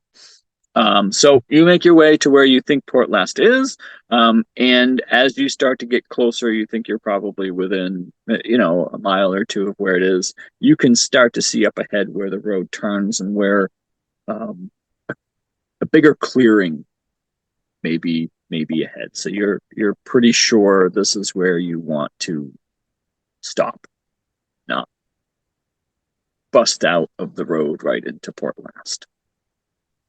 So, assuming that you want to go into the woods from here, is that what you're all doing? Yes, That sounds like the plan. Yes, Yeah. that's what we do. Yes. Yes, that's what we're doing. All right. And I'm guessing at this point it probably doesn't make sense for us to be on our own personal stampede. Sure. No. Yeah. No. So if you Ma'am quietly, will. Yes, she'll bid the phantom steeds. She's gonna let them just kind of like go off and graze and enjoy themselves for their last however many minutes they have. nice 10, 20, and 30 and 40 respectively. Yeah. Yes. Yep. That last one gets to watch as three others fade away. I know. I was just gonna say, how depressing is that? Just I watching. I like to imagine that they're almost like a hive mind. Like they are all the same creature, just being Oh, that's summoned. awesome. Like, Oh, so it's not too disturbing. Yep. there I go. There I go. There's that one going, and there's this one, and I only have an infinite time. Where will I go? When will I be summoned again? Existential crisis. It's immediate for Platypus. It's just one moment to another. Just boom, boom. Oh. They don't know any different. No, There's no they're pain. they're going to a version of a plane where they just graze in the it's the astral plane, right? Where all the Place, familiars live and all the beings yeah. in the statues, they all live on the astral plane. Yep. Yeah, that's where Bubble goes when he gets desummoned too. That's right. Yep. Poor Bubble. Yep. Poor Bubble. Yep. And Amos as well. We used to have a running joke in a very old campaign where the character was a summoner and would always send their owl to go investigate, and they would inevitably get killed, or like we would send them into certain death, and every time it brought back, it would like remember what would happen and be angry about it and like squawk at the caster. It was very funny. That's funny. I like that. All right, so you head off into the woods as the Platypus, multiple versions of Platypus, enjoy their time grazing on some material plane grass before heading back to the material plane, the astral plane. So you make your way into the woods. You can see a few places where clearly something big has walked through an area. There are, like you said, it's not difficult to track a giant through the woods. So there, you do run across a few pathways but they don't seem to like. There's no deer trail version for the giants. Like they're clearly not taking the same trail every time. It just seems like, for whatever reason, they enter and walk through the woods in certain places. You can, kind of follow one of these paths towards Port Llast if you want to, or you can stick to kind of the thicker woods. Do you have a preference? Well, is now the time that, like, do we have any, like, how long would it take to get from where we are now to actually Port Llast, like, time-wise? Like a half hour. And you're going into the woods, so maybe more like, 40 minutes, Okay. So then, like, maybe we should just go to the edge of the woods, and then once we would be exposing ourselves, we'll do the invisibility thing. Yeah. You asking me? You're telling me? Asking the group? I was hoping that the party would chime in, but there's John. If we get to the edge of the woods, will we have a better, because I imagine right now, like, can we see the walls of Port Llast? Can we get any kind of read? From the woods, no. You're kind of making your way towards the edge of the woods, so you can, get your kind of first glimpse of Port Llast. The question is, do you want to stick to the thick woods, or do you want to kind of follow one of these giant trails? So, how high do the trees go? The trees, this is an old wood, so some of the trees are solid pine trees that are a good 70, 80 feet tall. Some are shorter, 30, 40 foot trees, and kind of everything in between. It's a very thick wood, and the canopy is probably about 50 feet up, and then there are smaller trees and there are larger trees, but that's kind of like the average. Well, then I'll have Amos go invisible because he can do that for free without spending spell slots and shit, and kind of just go up. And I believe I can still communicate with him within 100 feet. Is that right? Is that what it is? I want to Yeah, say normal that's what it is. find familiar rules, I think, is 100 feet. Find steed is a mile. I think familiar is 100 feet.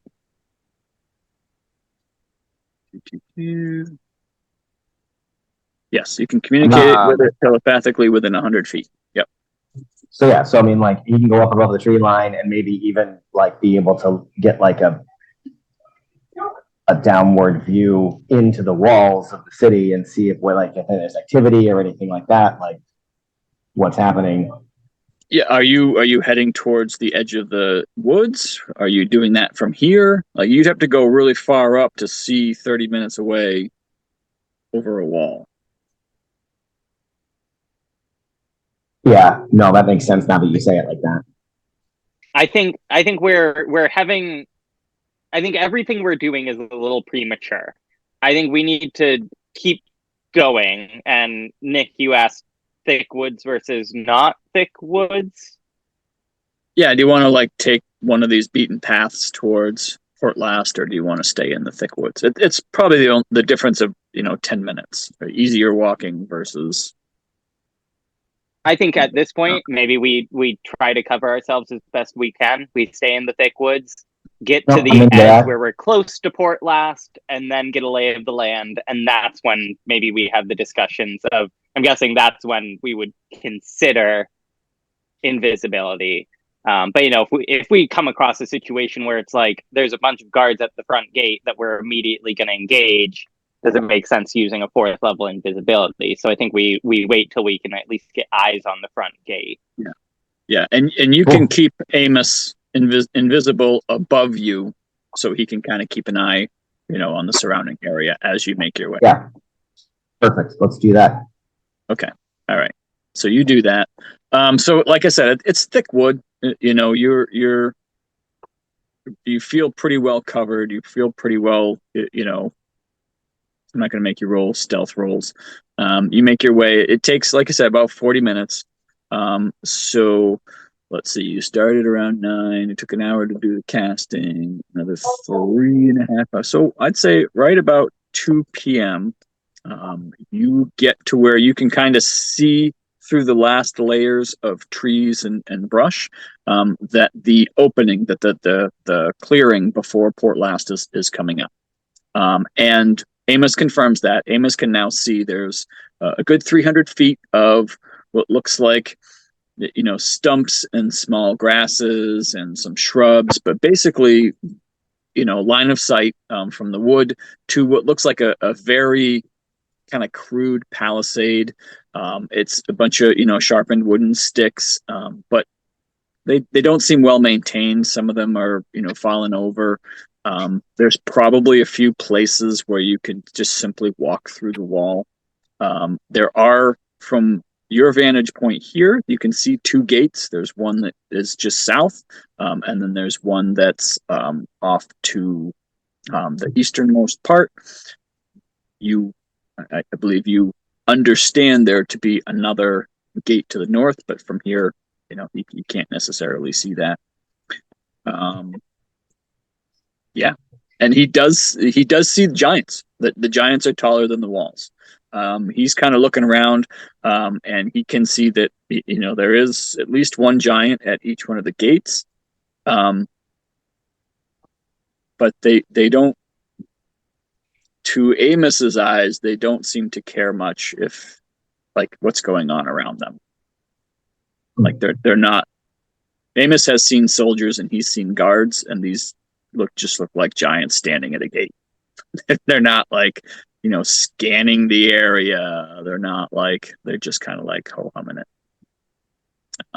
So do you want to stealthily go to the edge of the wood? Or do you want to just walk up to the edge of the edge? Obviously, you're not walking out into the clearing, the edge of the wood, to get kind of a look at Port Llast.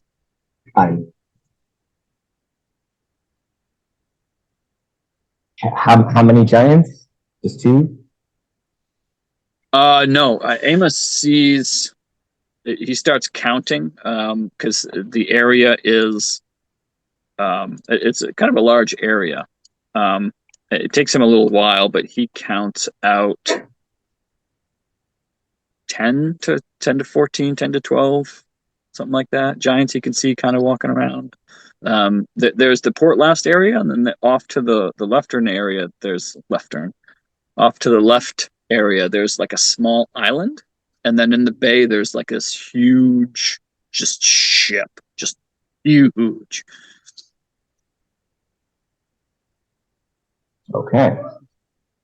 So How tall approximately are the giants? They're a good 30 feet tall. Oh shit! they're huge creatures, is that right? That is correct, yes. That's big. Yep.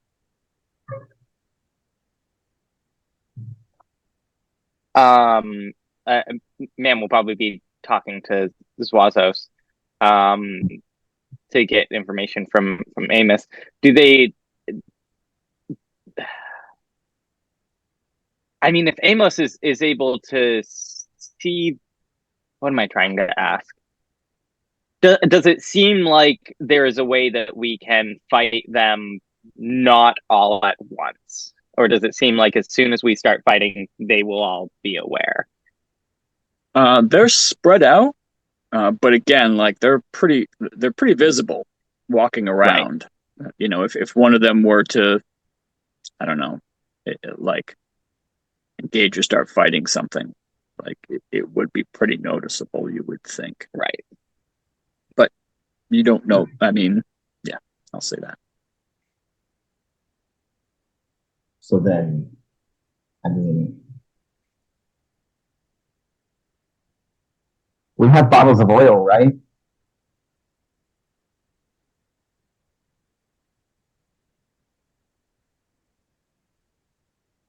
What are you thinking? I'm thinking I'll have Amos go over to that big giant ship and just set it on fire.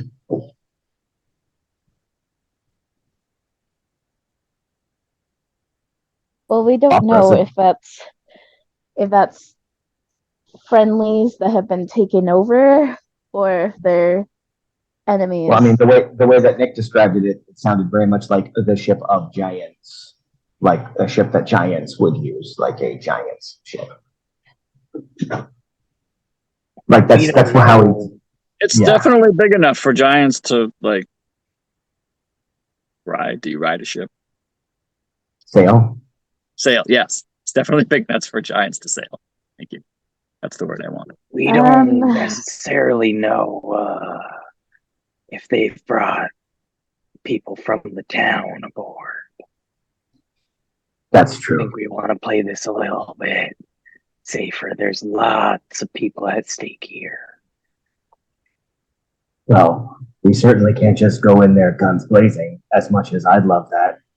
There's a dozen of, like, we're the folk band, but there's just 5 of us. Give me a second. You said flasks and oil and stuff, and now I have to look at my inventory because I don't have my book.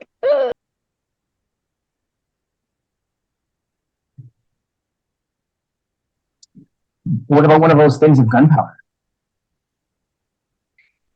Yeah, that's what I'm looking at because I don't have my notebook and I like listed meticulously what I have, what I don't have. And I have to actually go into my inventory and be like, okay, do I actually have this? Hang on.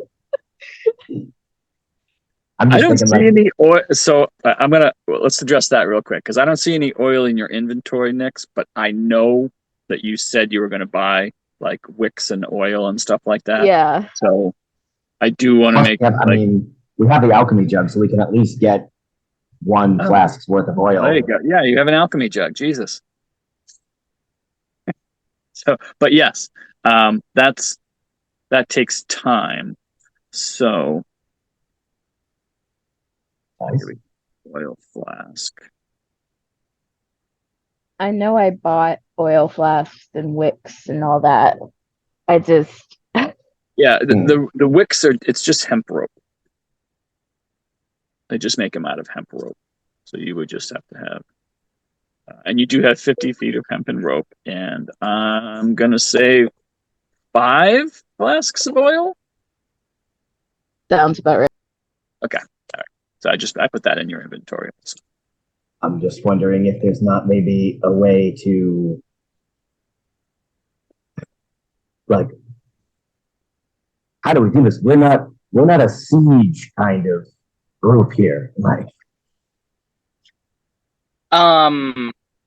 would you like to get a look Would at that list? Maybe I would love to get a look at. maybe make your way to Yeah. the edge of the wood there and see what Amos is seeing. are we not at the edge of the wood? No, I was asking if you're just going to walk up to the edge of the woods, or if you wanted to stealth up to the edge of the woods. I thought you were. Stealth. Okay, I misunderstood. I thought you were asking if we wanted to stealth from the edge of the wood to the city. No, I asked if you wanted to stealth to the edge of the wood, and you asked what Amos saw. Yes. Okay, cool. Then I understand now. Yes, let's Then, get to the edge yes, of the let's woods stealth. and get eyes on the city. All right. And Ma'am will do her best to stealth. All right. So I will throw stealth. Sure. No, that's the wrong button. All right. So I don't suppose Bubble could give me the help action. you're proficient in stealth. I'm not. Amos Is could give you the help action. Hang on, I think I am. Amos is proficient in stealth. I'm Okay. proficient in stealth. Amos can help. But you're Bubble doing is your own. proficient in stealth. All right, fine. Yes, then yes, you can have advantage. That's fine. And Amos can give it to someone else. Yeah, I'm sure Bart. Oh, well, no. I'm Nuruk not- probably I'm doesn't. not- Nuruk's got I'm me. not rolling Okay. for them. Cool, they're- great. Let's they're- go. They're shadow participating today.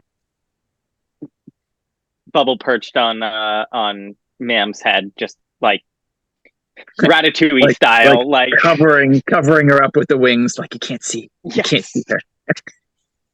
yes, pecking one ear when she should go left, one ear when she should go right. All right. Let's do it. So stealth. Let's throw that. Okay. Nice. Can't fucking see me. Okay. Everybody's like, all right, and we're gonna go to the edge of the wood, and Nyx is just gone. No. Zwazos, I'm going to throw you another one because I would assume Amos would be giving you the help action, so you would have advantage. Yeah, that's what I was thinking too. Yeah. So yeah, you take your time. Bubbles kind of leading Ma'am on the right path. There's one or two times where Zwazos is about to fly into something, and Amos is right there to kind of help out. And you make your way silently to the edge of the wood, and you get your first glimpse of Port Llast.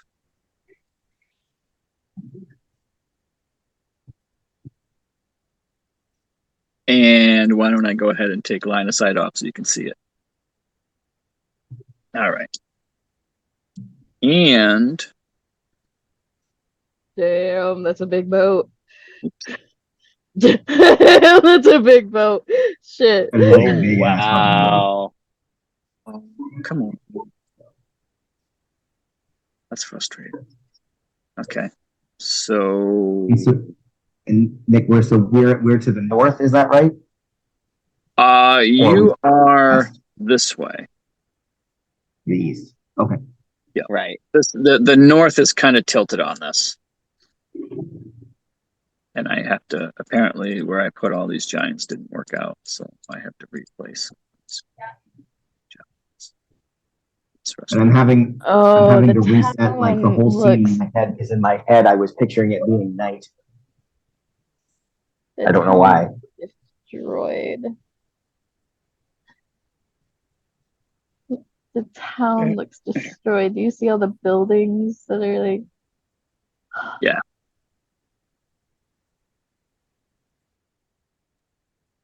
Oh God. All right. Well,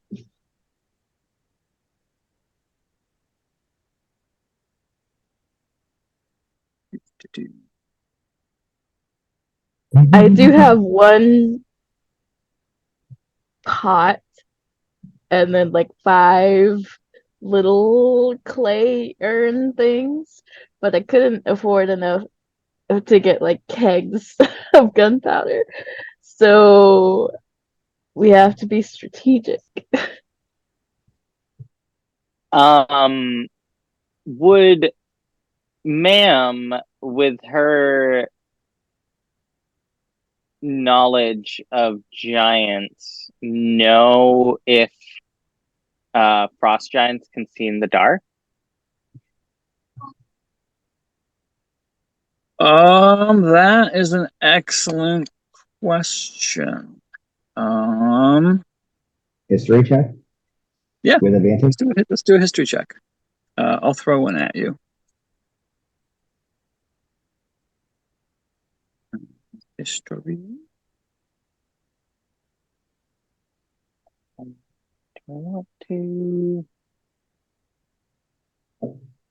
I can still use my advantage after the roll to just do a flat re-roll if I want, right?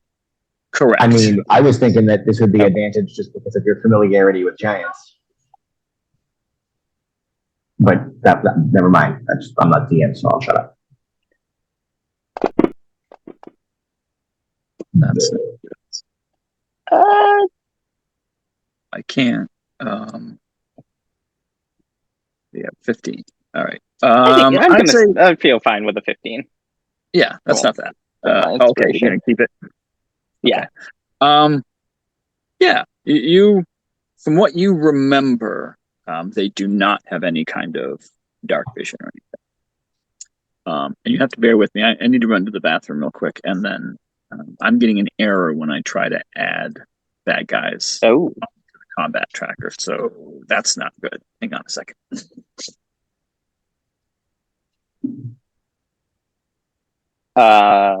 Well, and I'm realizing also that like when Nick was trying to add the giants onto here, that they were only taking up 1 square, and I don't know if that means that this map is like if the grid on this map is.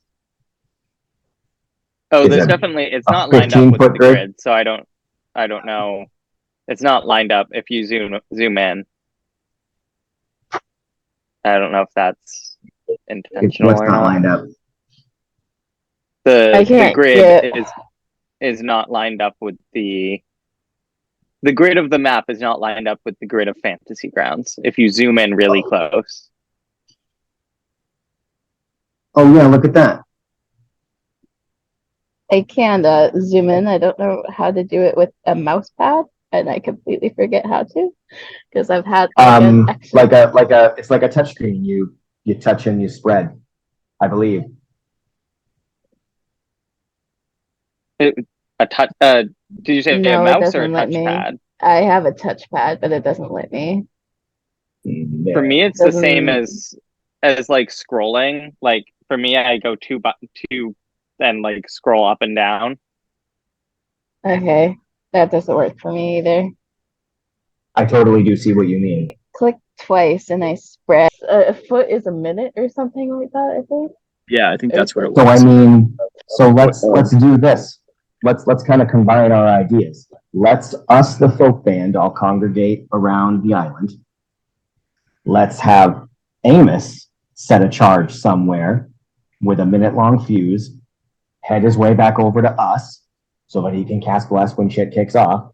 and then immediately after the bomb explodes, we'll charge him.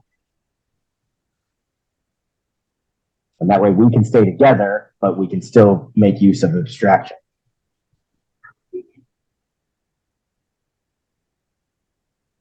I don't hate it.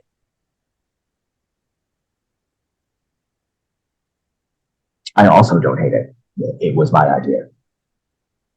Makes sense. I That should- mean, kind of the combination of two other people's ideas. But no, you can have the credit. Yay. So is that what we're doing?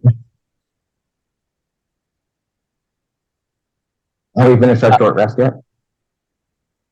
you can finish your 30 minutes and give this. So that was an hour. So we're gonna go to about 4:45 when you finish your short rest.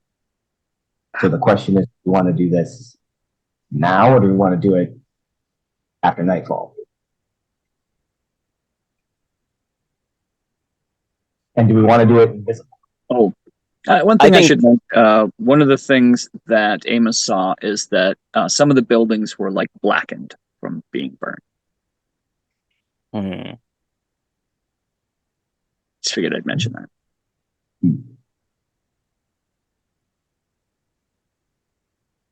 They might just be lighting buildings as bonfires. Well, I mean, I imagine they have some form of bonfire to see as well. Ooh.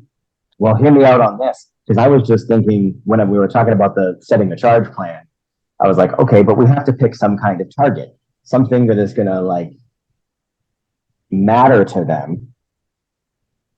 But like, I don't want to go causing extra destruction to this city that's already been like, ransacked so hard. What if we set the charge on the boat?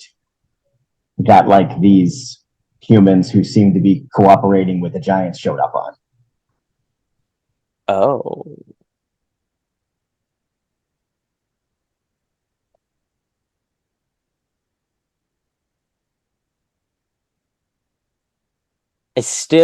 We don't know if they could have hostages.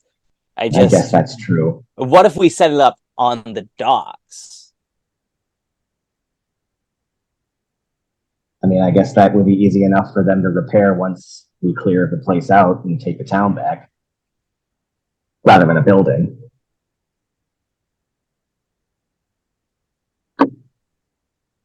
Or something. I mean, the other ideas.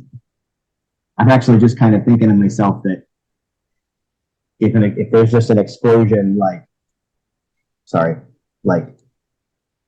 of like it's both buttons, right, to make a line. Yep, both buttons and drag.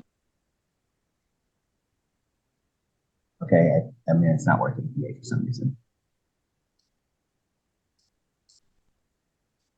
Okay, either way, my point is my thought is that if we set off an explosion somewhere in like the northern part of the city,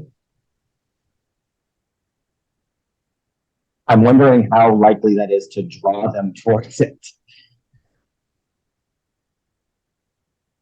Like, if there's an explosion, like, would they be more likely to like run away? So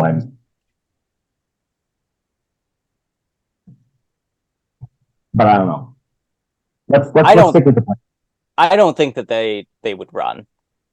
No. I think everything we've been told about them, they seem a fight first, ask questions later kind of bunch. So I'm thinking a good target is this building that I can't mark. This kind of destroyed. I'm guessing it was a cathedral at some point. It's near the dock, just north of the dock. This No, just north of the dock. just north. Oh, sorry, north of the dock. This thing. and it's reasonably far away from any of the wolves, because Nix has me worried about being smelled out too. What if what if it was just at one of the gates? Oh my god, that's even better. Just right outside one of the gates. I mean, granted, that is kind of close to one of the. It could be close to a dog, a wolf. But I mean, like, Or even just part of the wall on the outside. yeah, we could take our chances with that. I mean, yeah, and that's the kind of thing that maybe is likely to, because like if an explosion happens at the wall, now there's like this weak point that needs to be like there's something coming from, and that might get them going up north so that we can start ripping shit down with these 5 giants on the island. Potentially there. Welcome back. Bless you. completely lost everybody, and then was having a sneezing fit and trying to get back in. Sorry, everybody. Okay, let's do that. That's a great idea. Let's do it at the wall. Do you Like, agree with wall the idea of trying to set up a charge at the wall? Can we set it up on the west side instead, so it draws them that way and away from the island that we're trying to go on? Well, I was thinking just again further north of the spot that I talked about earlier, like this area far away from wolves, but at a spot where none of them are, as if to kind of. I put your token on the map, Michael. I wondered if that was why you couldn't make a line. It doesn't make a difference for me so far. Still, that's weird. It is weird. So. But yeah, I think that section of wall. How do you? Maybe I can. How do you draw again? Both mouse buttons at the same time, and you just drag. So if you click and hold both buttons. Nope, not gonna work because I have a trackpad. I see a black arrow. Someone put a black arrow. I don't know if that was me or not. I'm trying to get rid of it. Yeah. It's not going away. Click on it with both mouse buttons. There you go. Okay, so. Well, I'm talking about the section of wall directly north of the dock. Yeah. Like straight up from there. Yeah, perfect. Exactly that. Like that spot precisely. So now again, the question just remains: are we going to wait till nightfall, or are we going to do it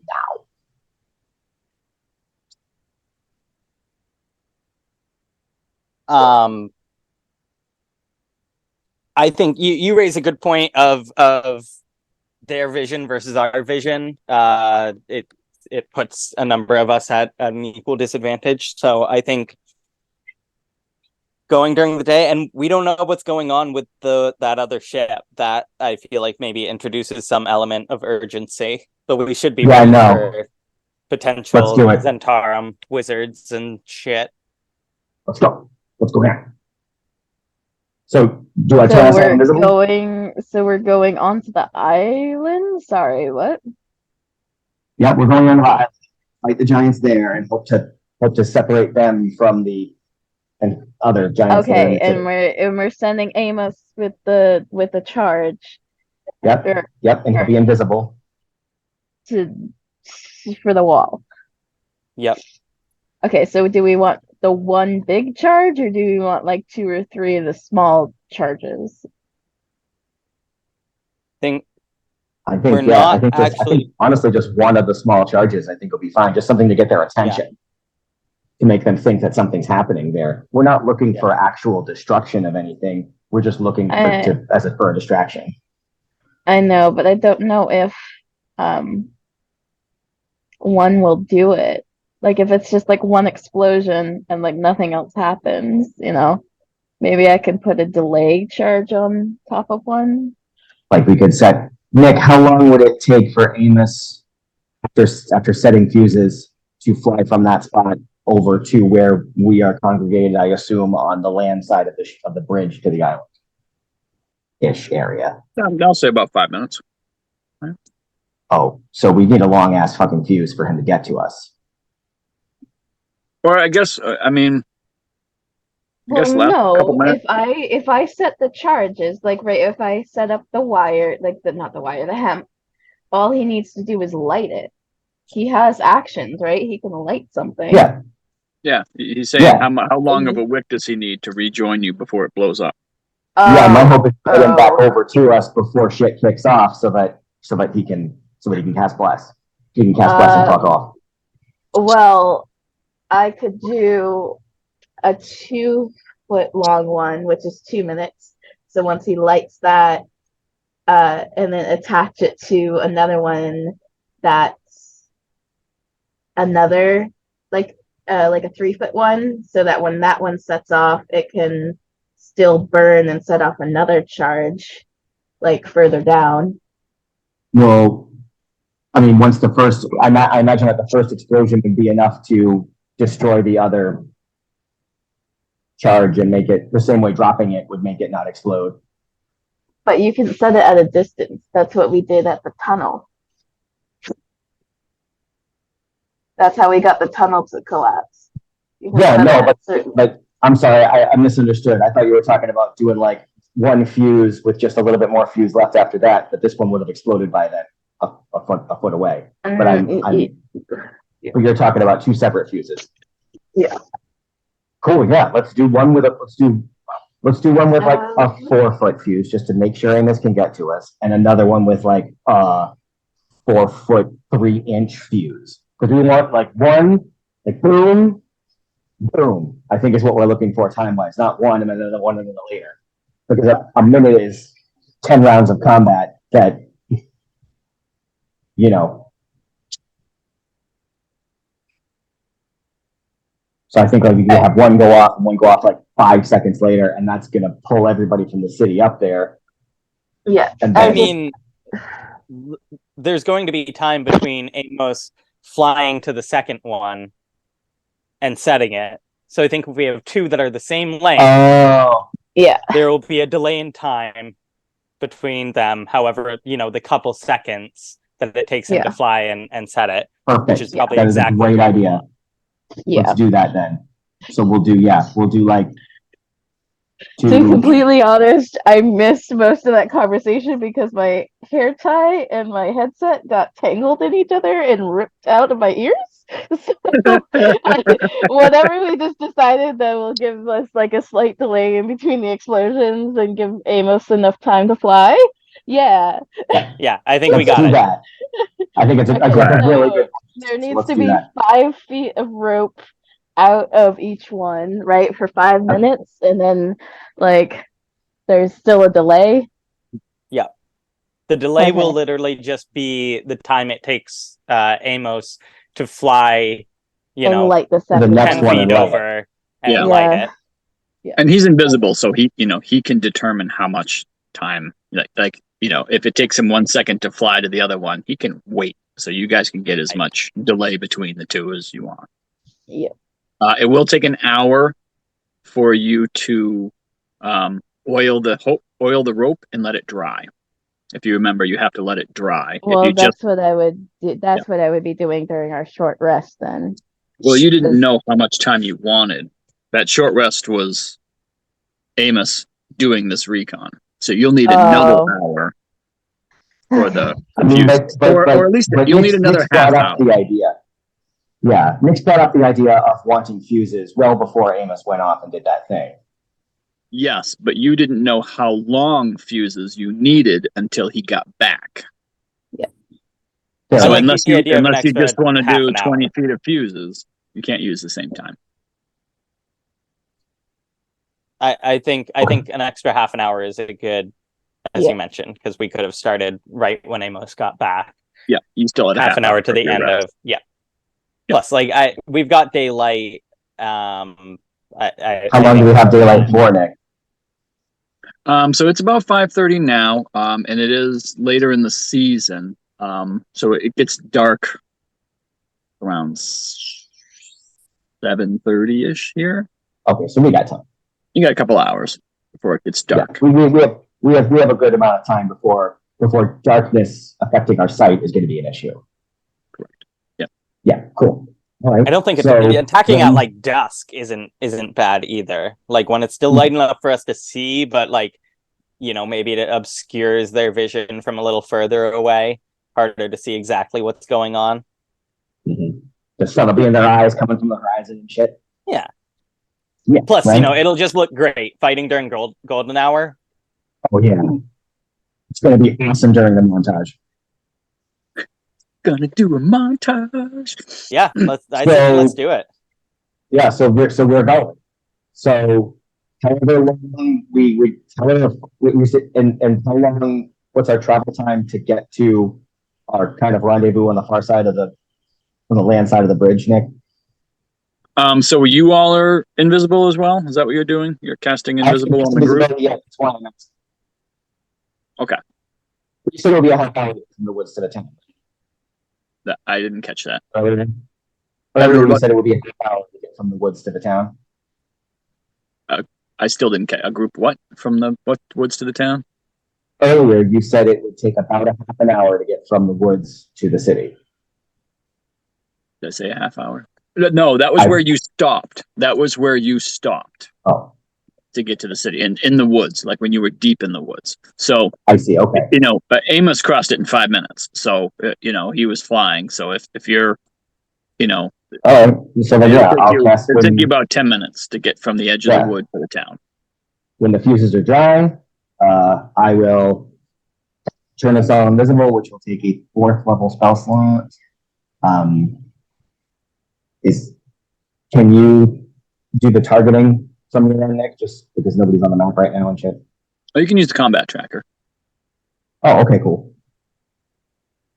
Great. All right, everyone is on the map. You're all on the very right side of the map. You're just teeny tiny because this map is. Oh, I see. I see now. Yes. Okay. Well, let's do it. So and you're not that close. I just wanted to put you on the map.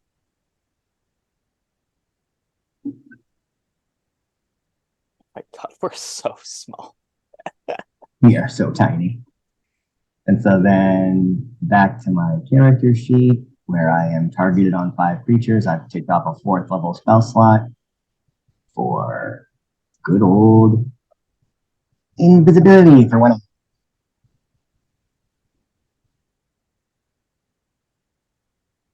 Okay. And so now we're invisible. Amos is invisible with the charges. I imagine anything Amos is holding or carrying is also invisible. If he goes invisible, I'll allow the invisibility spell.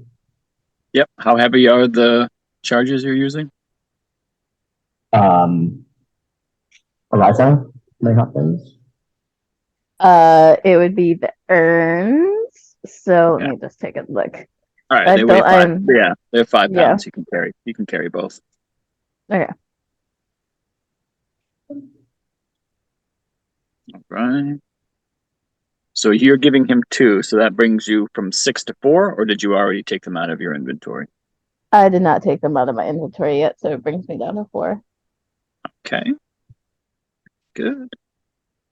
So I'm thinking we'll collect here at the south side of the bridge, the southwest, southeast side of the bridge, and we'll let Amos set up his thing. And just as he starts making his way back, we will start stealthing our way across the bridge.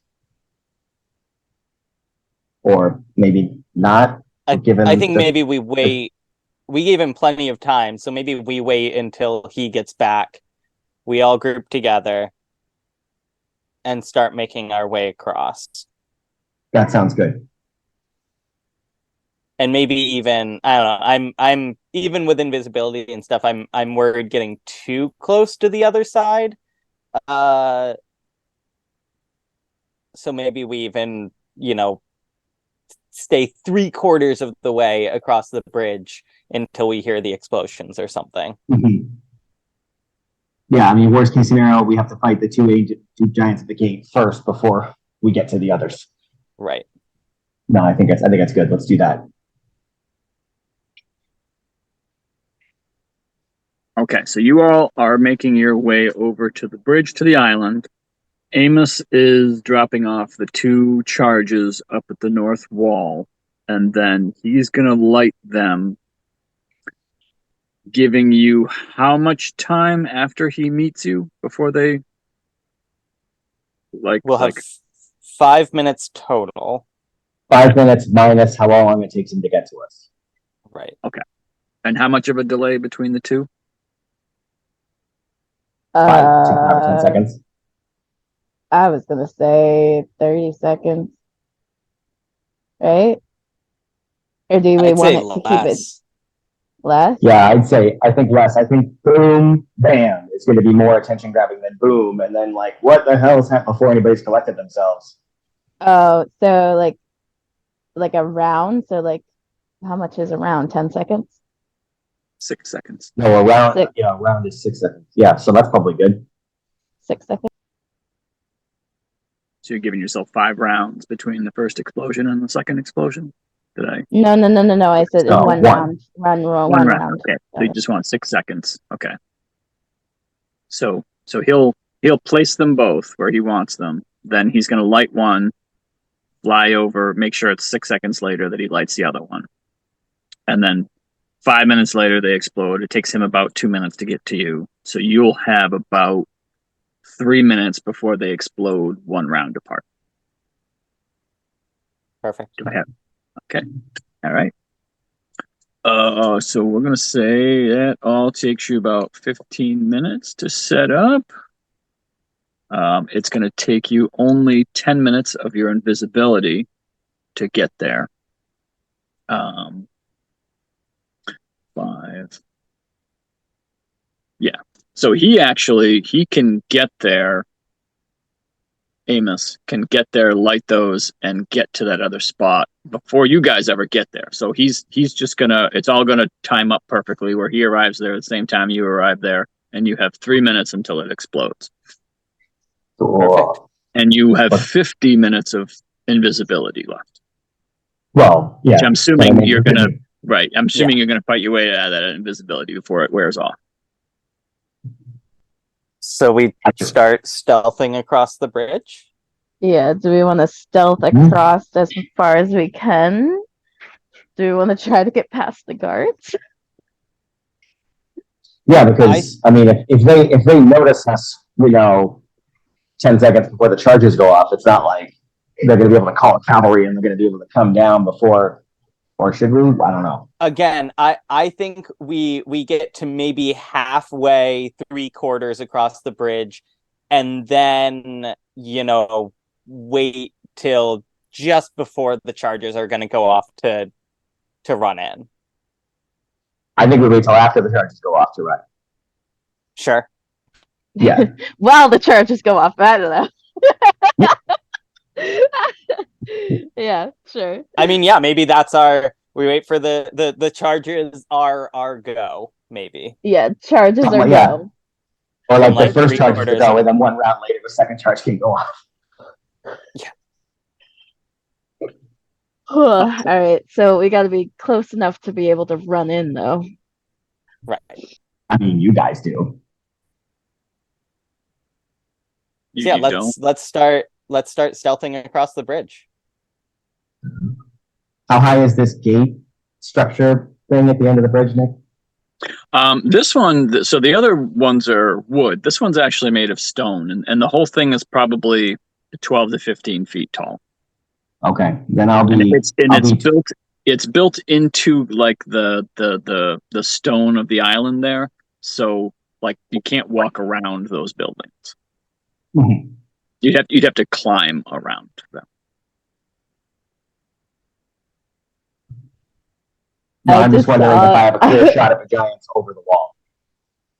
I was really wondering what these little dots were at the bottom of the map, and then I realized they're us. That's you. Yeah, it's us. Yeah, we're really small. We're so tiny. Yeah, let's do it. All right. Got the plan. Okay, so you know that they're going. You guys can all move your characters. As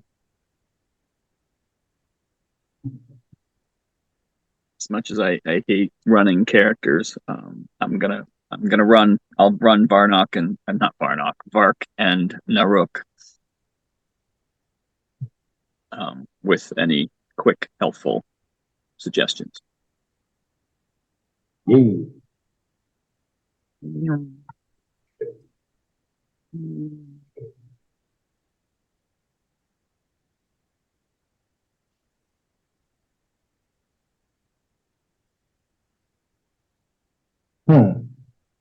Still have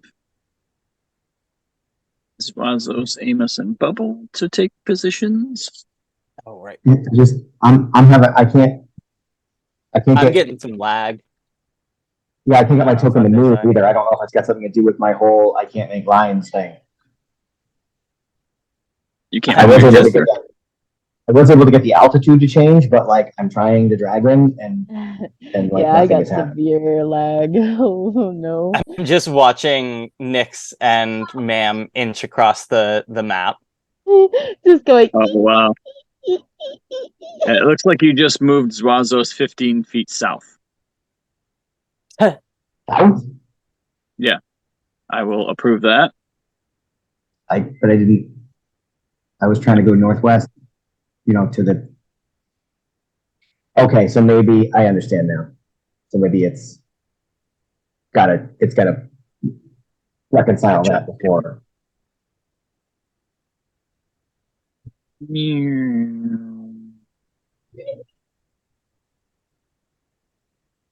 I am inching across the map as my screen is also inching across. Oh, this is not. My computer doesn't like it. It's a pretty big map. Mine's not loving it either. Oh boy. Where's Zwazos on your screen? Right now, Zwazos is like one of the not official squares south of the road. Oh shit! Okay, yeah, you guys need to catch up. I am still inching, and I see Mam still inching. I see Naruk and Vark have just gotten to their little post at the end of the bridge.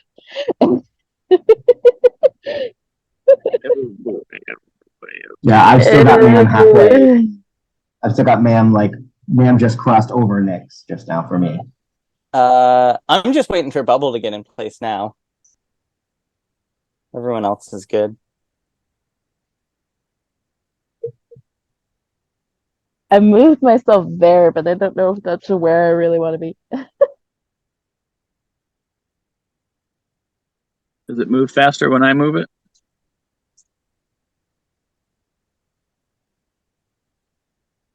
No. No, everybody's moving the same pace right now, just inching one little square at a time.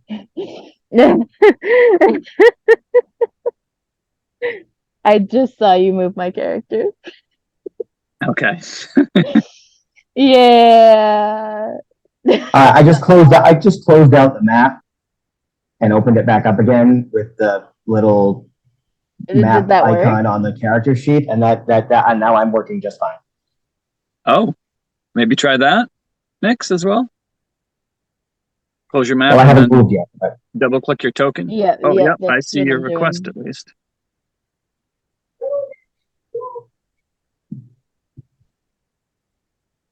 So yeah, and like I know it will cost me my action on my turn, but just Amos will have usual instructions. Cast bless, fuck off. Yep.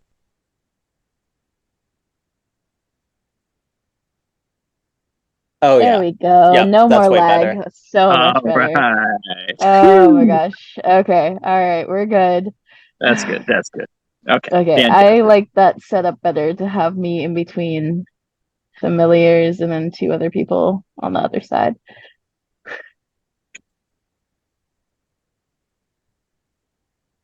Although I don't really like that we're in a singular line. I mean, I don't think we have a choice.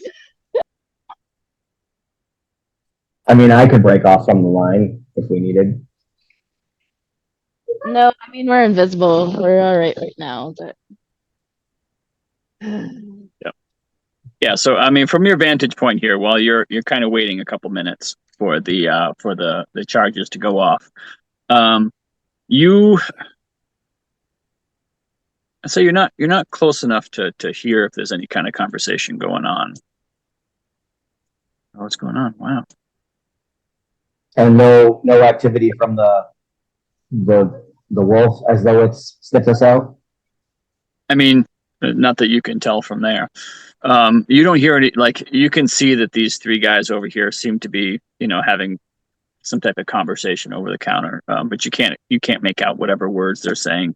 These two giant. Is Bubble invisible?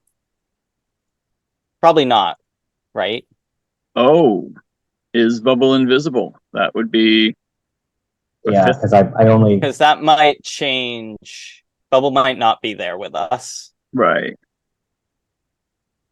I'm actually thinking if he's not invisible, could he be like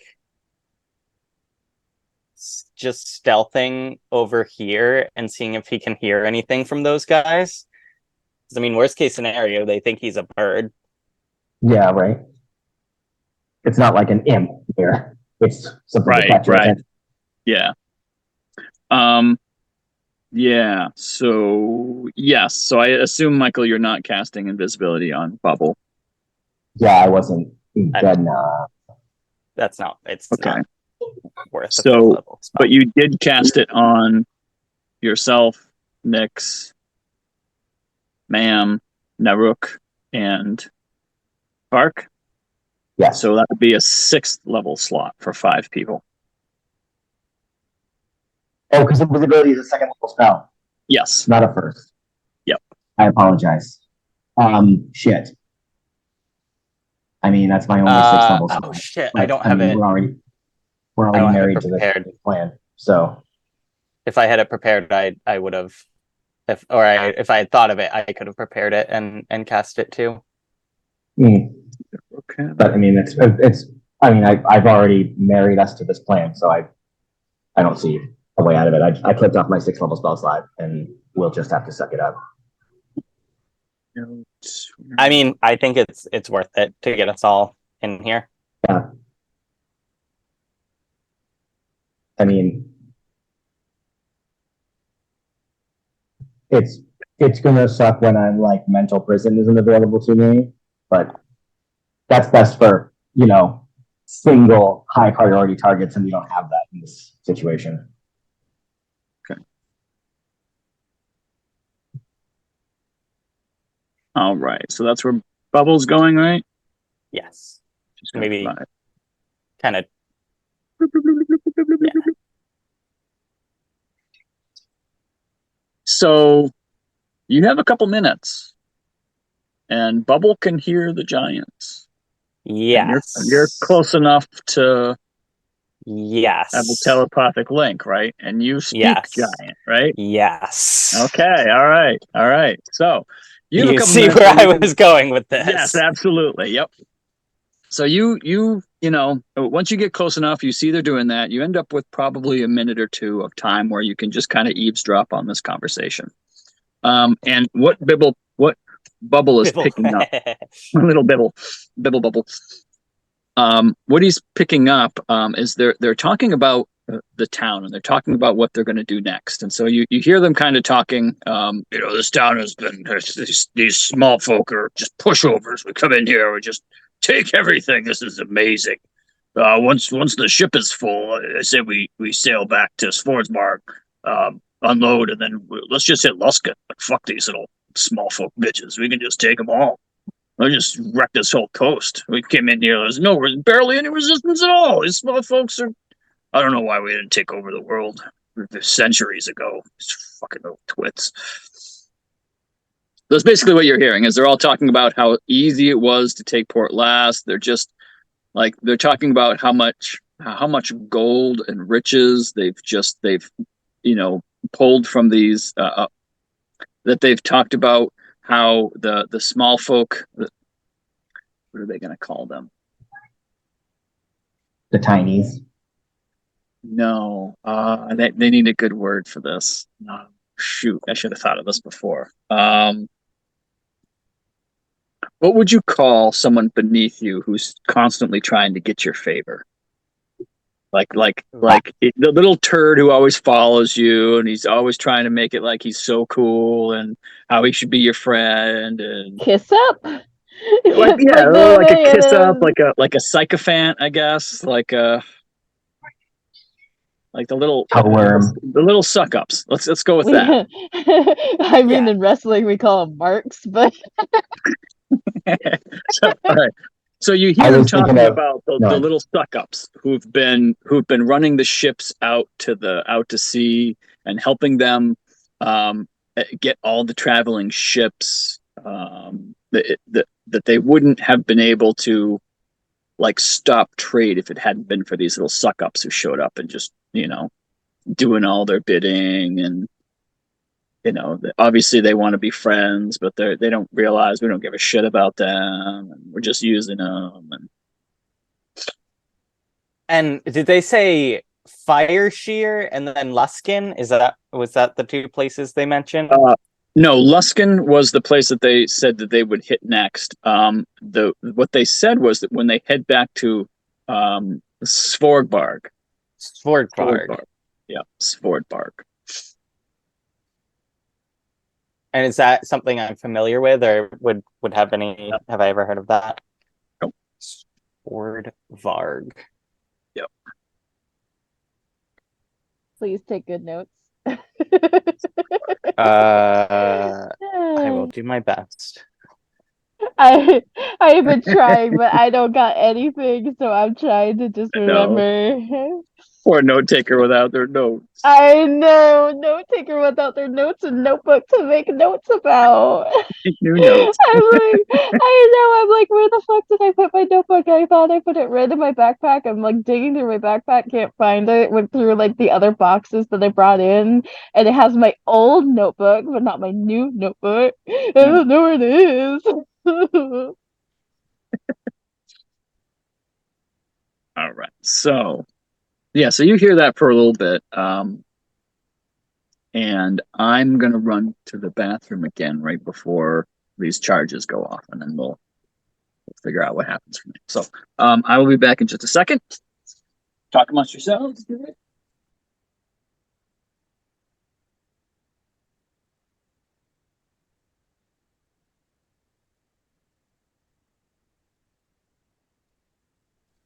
Ew.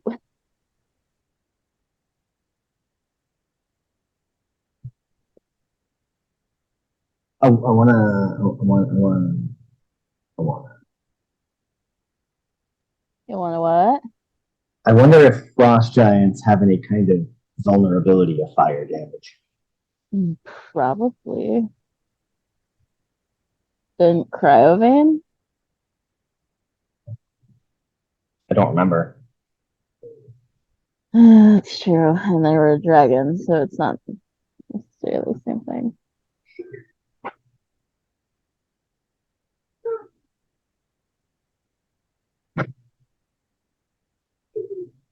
Oh, I can make lines again too. Yay.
I'm excited. Let's go! Giant.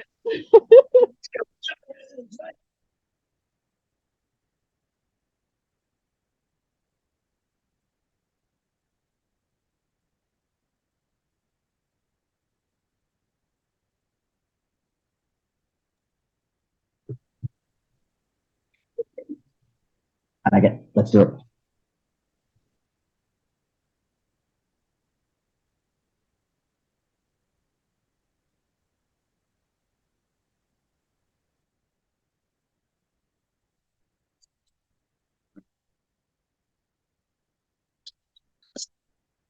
I thought that would have the distance between us, and it doesn't. What's that? I thought if I made a line, it would show me the distance, but it doesn't. It does. 45 feet? It doesn't show it on my side. Doesn't? No. Can you see it on? Oh, what the? Oh, it's gone. That I can see. I don't know what's up with my lines. It's fine. It was black. I don't know if it makes it harder to see. Maybe.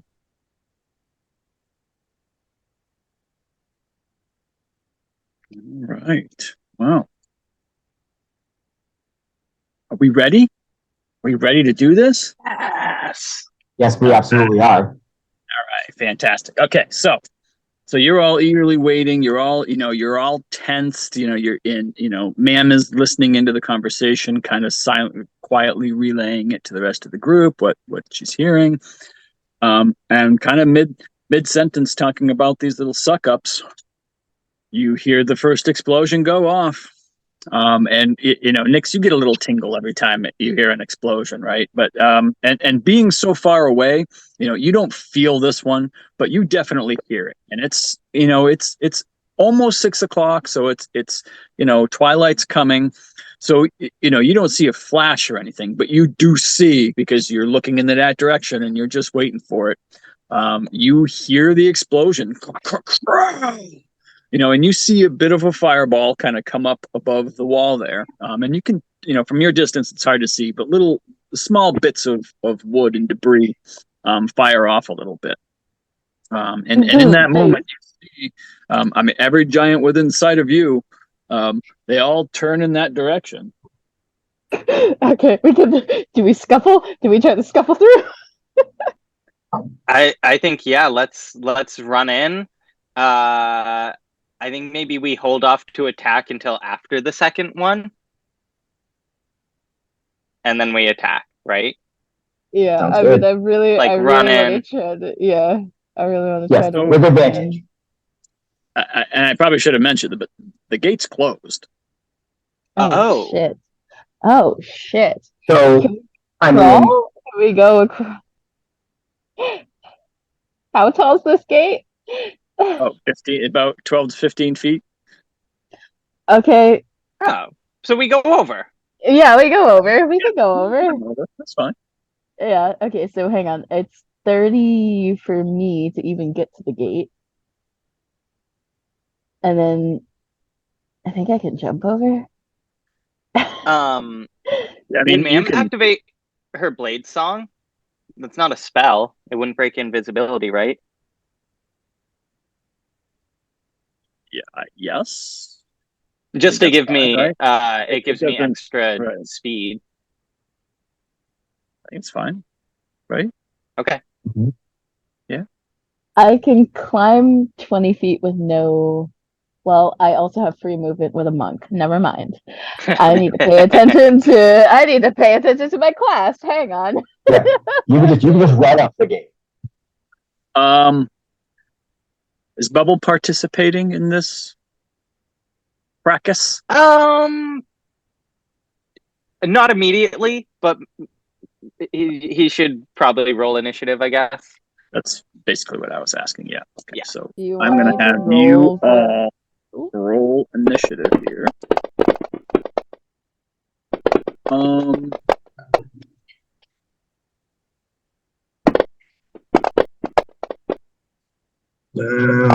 You know,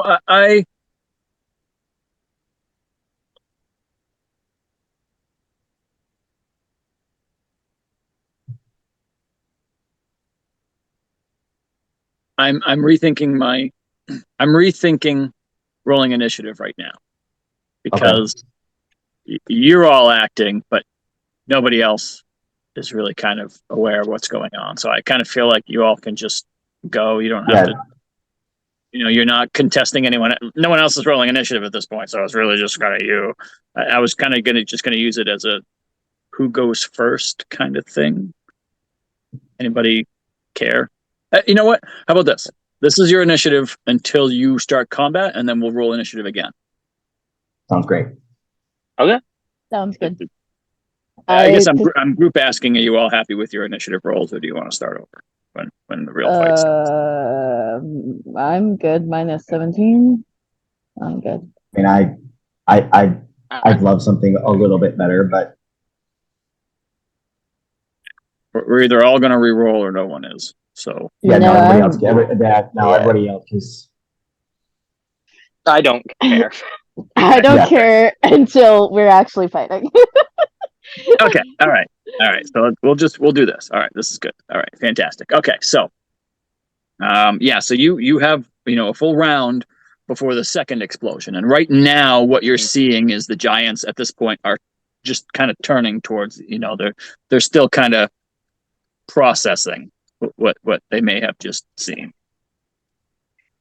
So Did you need me to I should go. Did you need me to roll for the urn or? So no, because you're not. I mean, you're doing damage to a wall. Like you don't really have to roll damage for a wall, and you're not. There's no like attack. It just blows up. So technically, Bubble would go first, and then Amos would go second. Bubble's just holding at this point. Okay. All right. Very good. And Amos? Amos is, he's gonna stay close enough to cast Bless when the time comes. The end. All right. So he is moving here? Yeah. Okay. And is he flying? Yes. Would you like to indicate on his token how high he's flying? Oh, yes, I would like to do that. Excellent. I would like to do that too. Wait, that's tough. Excellent. Okay, very good. All right, so that is Amos's turn. Nyx, you ran up 30 feet to the gate here. You already rolled your stealth. Yep. That's good. Yep. So, if it's 20 feet, I can walk across vertical surfaces. Yeah, you're fine. You just go up the gate. Okay, so I'm standing on top of the gate. Yep. 20 feet in the air. Hang on. It's about 15 feet. The gate's about 15. 15. So we'll say it's another 15 feet. So that was 45 for you to get to the top of the gate. Are these areas next to me like flat surfaces? Like flat towers? Yes. Like these squares? Okay, then I'm just gonna crawl over. Okay. I'm just gonna crawl over and stand on the top of them. Okay. Right now. All right. That'll be my turn. Okay. All right. That's you. All right. Ma'am, you are also running up to the gate. That's your first 30 feet. And I need a stealth roll for it, assuming you are attempting to be stealthy. I suppose. Yeah. I think we're trying at this point to stay stealthy. Okay, that's good for ma'am. And since I have a 10-foot start at least, can I make a high jump to try and make it, I think, just more up the wall than I would if I was climbing? Yeah. So it says it equals a number of feet equal to 3 plus your strength modifier if you move at least 10 feet on foot immediately before the jump. Okay, so 3, so 7. So you get 7 feet up the wall on your jump. And I guess I'll just and how tall is the wall? 15 feet. So Okay, so I'll You got like use half. yeah. And then I have like I mean you don't that have uses movement. you don't have a climb speed, so climbing is right. like just double movement. Right. So I'll use whatever I have, like another couple feet of my 40 feet of movement, just to climb the rest of the way, and I guess end about halfway up. You're 40 feet total. Yep. Yep. I would say you have one hand on the top of the wall after that 40 feet. Awesome. So so if you wanted to stop, you could hang there. Like you don't have, you wouldn't fall. Like right. I can dash. What am I thinking? Yeah, I'm definitely just gonna dash and continue up the wall. Okay. All right. And is it the same height of this kind of like pillar type thing? Yes. Yep. It's all the same height there now. So you can just walk over on top of that pillar if you want, like Nick's did on the other side. Yep, I want to be like right here. Yep. Oh, you're in. If that's it. So you should have had advantage on your stealth check. So I'm going to throw you another one. Oh, right. Come on, big money. Whichever's higher. Okay, so 15. For you. So you make your way over there. And you do see the wolf kind of like. Oh, yeah. And he's looking over towards the wall. He's not looking right at you, though. Okay. And I use my bonus action to activate my my blade song, so I think that's it. Okay. Got it. Blade song's on. Okay, Zwazos. You are okay, so you're moving. Oh, nope, changed your mind.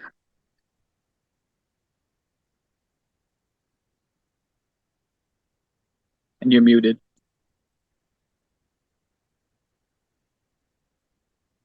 No, I'm not. Oh, my bad. Yeah, it is your I bad. didn't realize you were ventriloquizing. You just weren't listening. My bad. Will you say it again for me then? Yes. There was nothing of consequence in it. Okay. So you're moving 25 feet up to here. Yes. And would you like to do anything else? I mean, I don't know what else I can do without giving away our thing. I can't turn sorcery points into a spell slot because the spell slot I've used is 6th, and I can't turn sorcery points into anything higher than 5th. So no. Okay. You're gonna end your turn there. No other nothings. Okay. Let's see. No rook. Oh, no rook. Oh wait, no, you got boots. You're faster now. That's right. Oh yeah. 30 speed, so he's gonna Boots of strikes for springing and stride. 20, 25, 30, and he's gonna dash. He's gonna dash, right? Yeah, he spells. He's gonna fire his own ass. Oh, he's got dimension door. He's not gonna do it. 5, 10, 15, 20. He's gonna stop there because he can't. Well, he'll go 5 feet. He'll climb up the wall a little bit. What's up? Is it like a portcullis? Can he see through it?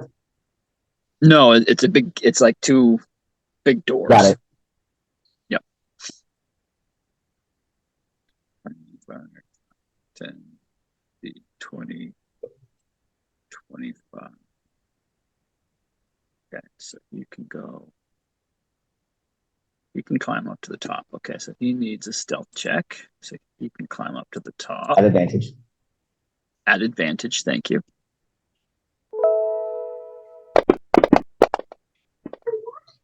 Ooh, what the fuck?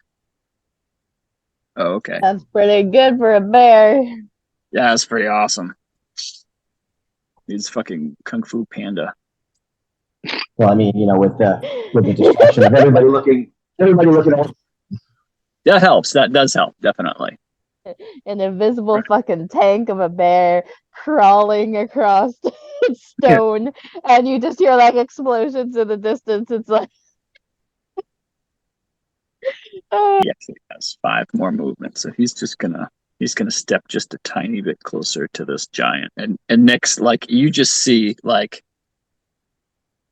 he's foaming at the fucking mouth to hit this well, he's giant right here. invisible. He's invisible. Yeah. He's Oh, that's right. So you don't see. So all I feel is like fur, like against That's me, right. like this, and I'm like, Bark, what are you doing? you can feel the spittle of the foaming. I can That's right. feel spittle, and I'm not really sure if it's Bark Feel or the Narook. intensity. That's right. That's right. That's right.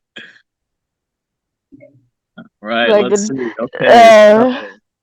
So So what is everybody else doing? Okay, so you're gonna see a couple giants are gonna make their way kind of closer to see what the fuck's going on here. You see a couple giants don't seem to really give a flying fuck.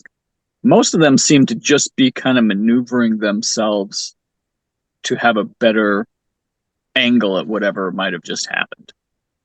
You don't see a whole lot of panic or anything going on, and the ones at the gates are not moving. They're both kind of like, they're just kind of like looking. They look more confused than anything else. Ah, shit. And then the second one goes off 6 seconds later. Yeah. Kaboo! And now they're all looking. So anyone who missed the fireball of the first one and only heard something crash, they all now see this fireball go up near the gate. Maybe I should have done 3. And so this is gonna make shit so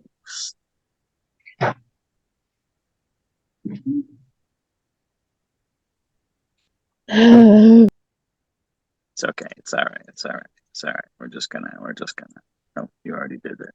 Okay.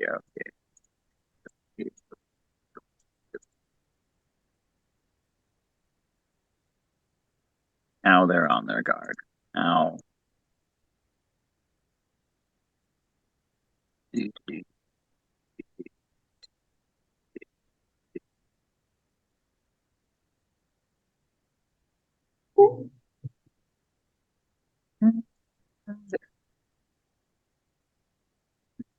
drop this on you.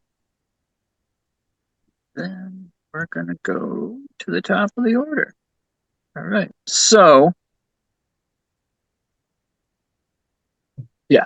Okay.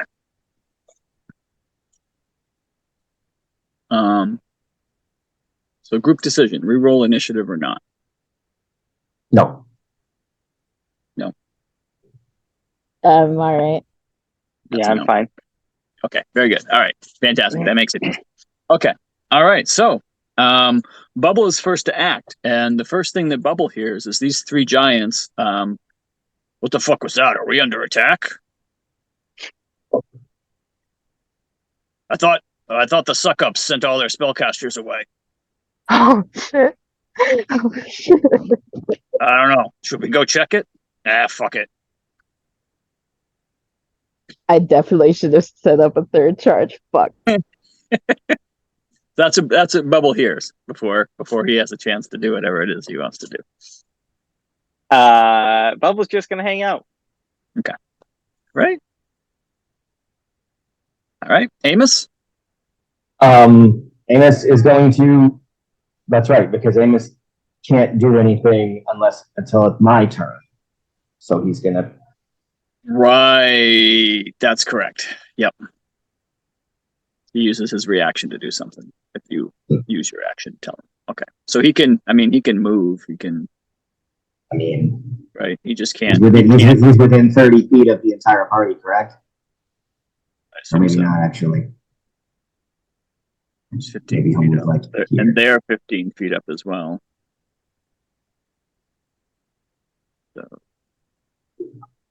Yeah, so that should do it. What the fuck? I don't So see a he'll number just- on my. I don't see a number on my thing either. Something's going on. Oh, I see it on this other map though. 35. Interesting. That is really weird. Okay, so yeah, that's 35 feet. So right now, Amos is 35 feet from Man. Yeah, so Amos will just move just a hair closer because as soon as Amos casts Bless, he'll have to drop concentration on his own invisibility. Correct. And commence fucking off. Correct. That sounds smart. Okay. I mean, could he just sink down as if to be unnoticed or less noticed I think so. when he turns visible? Because they won't be able to see him from there, right? They won't have line of sight. Yeah. Well, I mean, they're 30 feet tall. Oh, right. So yes, they can see up over that wall.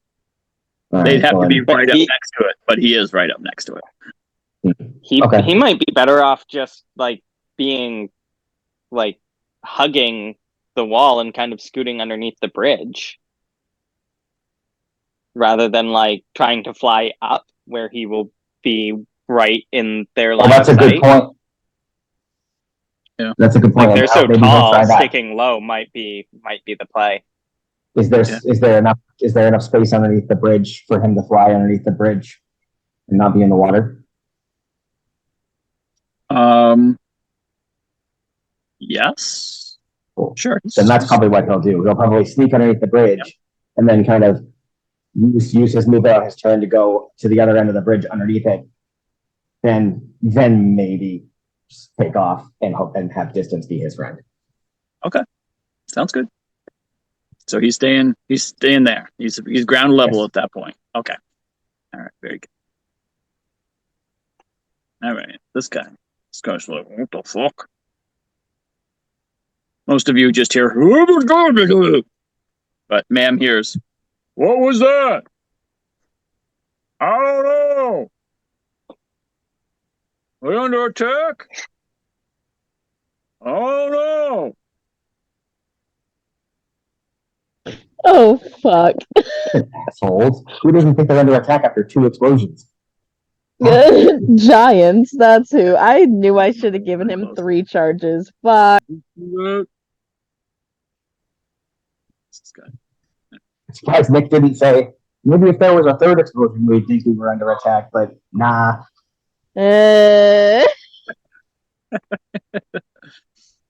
Obviously, 2 explosions can be explained away some other method. Let's see. Who's going to see this?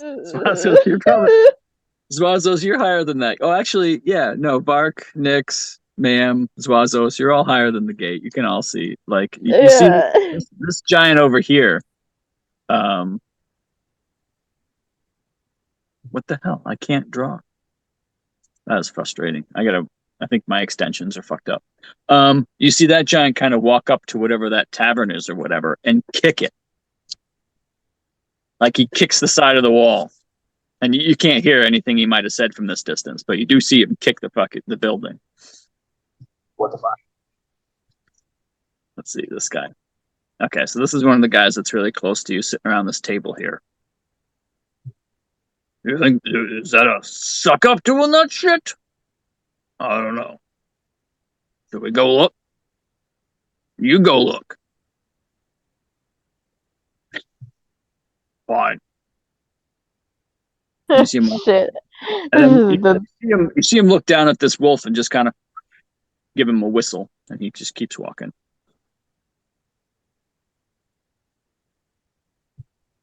All right, Nix.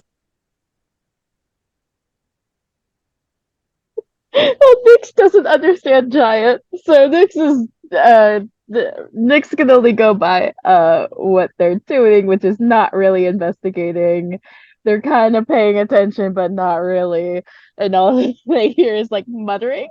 So Nix is just gonna be like, okay, well, And I think Nix is just gonna follow the plan that we set up originally, which is to get to these guys that were at the table. So I went in the wrong direction. I'm gonna go tippy tippy tippy over the gate again. And then I can slide down the wall without taking any damage. So I'm just gonna whee. Zoop.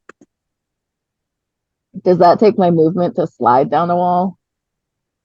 If I slow fall. I mean, you can just jump, right? Like Yeah. you could literally just jump off the wall. It's not going to do you any damage. Yeah, and just and negate the damage. Right. Yeah. Is it your monk level plus something, or just your monk level? Like, It's my monk level plus. Times 5. Yeah. okay, so yeah, you can just jump off the wall. Cool. Falling And then happens instantaneously, so it's 30 feet. All right, 30. And then, oh God, I gotta zoom back in again. Whee! Okay. Zoom in a little. Zoom in a little. Ooh, that's too much. God, I need to get my mouse back. Okay. So that was 30, 40, 50.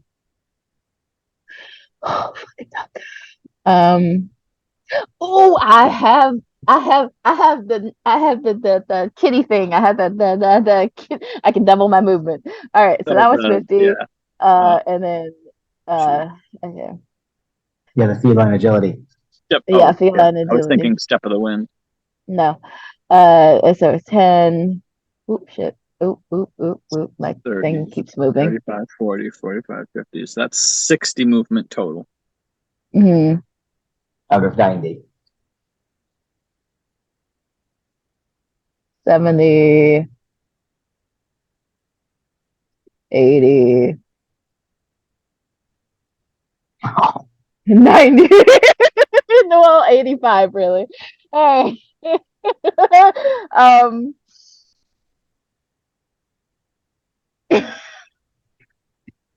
And that's just movement. That isn't any actions or anything. So I can't talk to Zvaldos, can I? You have the sending. You two have Yeah, with the sending stone. Oh, we do have the sending stone. Bracelets or necklace? I forget which is which. But you So- two can use the original two Okay. sending stones. I think we have the originals. So I'm just gonna be like, through the sending stone, if I splash him with oil, can you set them on fire? I mean, I could, but what the hell? Slash who? Where are you? The giants at the table. We're going to the giants at the table. What are you doing going to the table? We're all stuck here at the gate. What the hell? Oops. Too Okay, late. what the fuck is it with you? Jesus.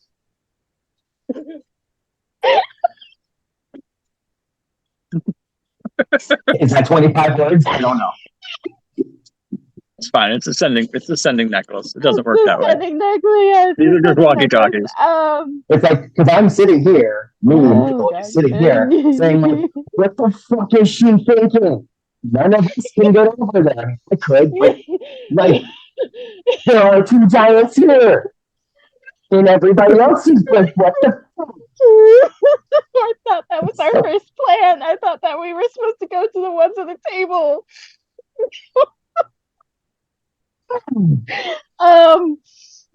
So action bonus action?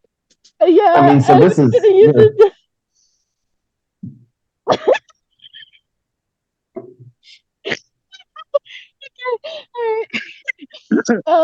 Yeah. I don't suppose. No, because I would have needed to light wicks and everything. Nope. So I just have the oil flask. And it says if it's 5 feet within me, I can splash a creature with it. Yep, with an attack roll. Yep.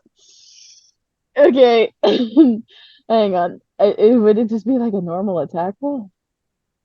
Control click. I mean, prestidigitation could light it. Improvised weapon, I think. Yeah. Oh, I'm not even considered. I have to be like up in its face. It thinks I'm 10 feet away from there.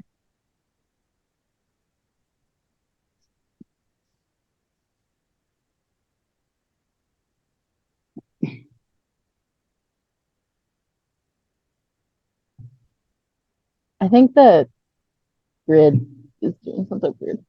Ugh. Whoopsie. Hold on. It says I have to be there to be within 5 feet of it. But that's like literally inside of it. Oh no, you're fine. Yeah, as long as you're up against it. Okay. All right. I'll put him here, so you're fine. Okay. Cool. All right. All right. Do I have an action to splash him with oil? Let's see. Just roll a d20. Yeah. Do you need me to just roll a d20? It would be plus your dex mod. You don't get proficiency because it's an improvised weapon. So just ability. Yeah, it would just be whatever your attack ability is. So dex. So 10 plus your. Yeah. So 16. No.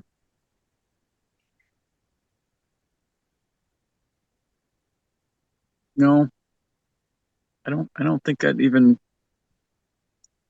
Right? I think a ranged attack would be an attack roll, but this is just. I'm just splashing him Because, with like, I'm thinking like armor class. Like, nope, the armor stopped it. Like, no, the armor got splashed on. Like, the armor can't stop the oil from being. Yeah. And he's not. So yeah, I'm just. so I don't. Yeah, I'm not even going to look at his AC. Like, you splash oil on him, and become visible. Mm-hmm. So.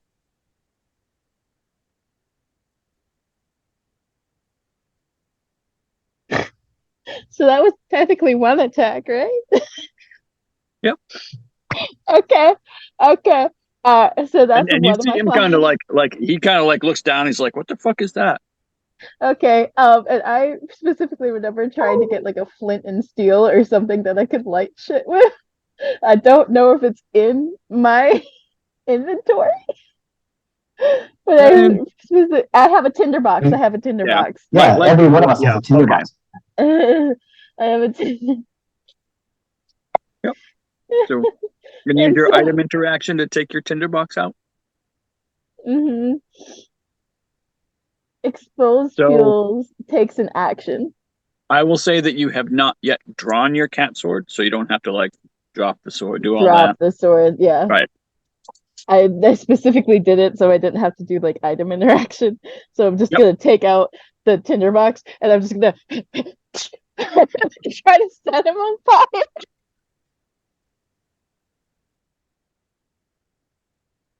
All right, let's see. Hang on. Hang on. I have a specific thing where it like burns for a certain amount of time. It burns for 2 rounds. Yeah. And does 5 damage if he takes any other fire damage. Yeah. But you lighting him on fire would be that damage. So. Yep. So I'm just gonna set him on fire. 15. I'm going to use your original dex check. I'm going to use that as your attack roll, and so the sparks do hit him, and he does catch fire. Yay! Okay. And you just hear, but Ma'am hears, "What the hell? I'm on fire!" And Nick is now visible. And Nyx is now visible. And the other giants are turning in his direction. Yeah. So very quickly. And he's burning. Yeah, and he's burning, so he's on fire. And I don't know what fire damage does to a frost giant, but yeah. It's a straight 5 damage. The oil does a straight 5 damage per round. Yep. Okay, cool. So Nyx didn't necessarily think this through. Nyx? No. Nyx wouldn't produce something without thinking through. Yeah. So Nyx is gonna very quickly. I'm gonna use my bonus action. To use my Misty Boots. To Misty 30 feet. I need to figure out where I'm going first. Hang on. It's a spot that I have to see. So it has to be 30 feet away. So I'm just gonna quickly clear my target so I'm not targeted. If I can see past the giant, how far? Hang on. How far is this? that 30? Oh, I don't want to be that close. That's 35. Yeah, hang on. I'm moving my thing. I'm moving. Shit. I did not think. Yeah, so I'm gonna just go boop behind the tree then. I'm gonna go over here. Yeah, I was gonna go, haha, and then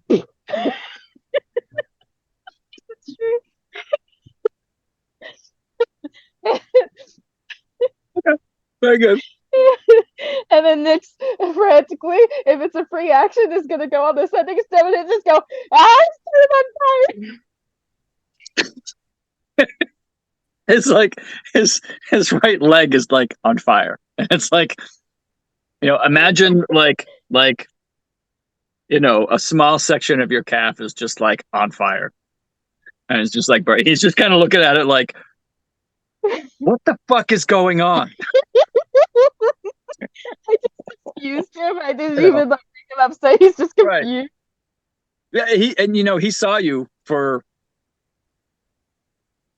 a second. Yeah, a second or two. Yeah. And then you were just suddenly gone. All he heard was. And I was gonna wonder. He's gonna wonder if he's seeing things in the fire. Wait, what the fuck is that? What, like? Because remember, like like everyone in this world, like no one has seen an explosion before. This is kind of a new thing. This is not a well-known experience. So like nobody knows that like their wall blew up. Like all they know is they heard this big crash and saw a fireball. So all he sees is this black little itty bitty cat to him go hee hee hee, light him on fire, and then right. Is that your turn? Yeah, I don't think I have anything. I have movement, action, and then bonus action, and I mean, I know I can't hide. I don't have an action to hide, but I'm behind a tree. Yeah. I'm trying to get as much quarter cover, half cover, third quarter cover as possible right now. Very good. Very good. All right. Let's see. All right, this guy. This guy's right there by the wall. This is a guy right at the wall. So he kind of like walks over and he's looking around. And he looks like he's saying something, but you can't. You're too far away to hear what he might be saying.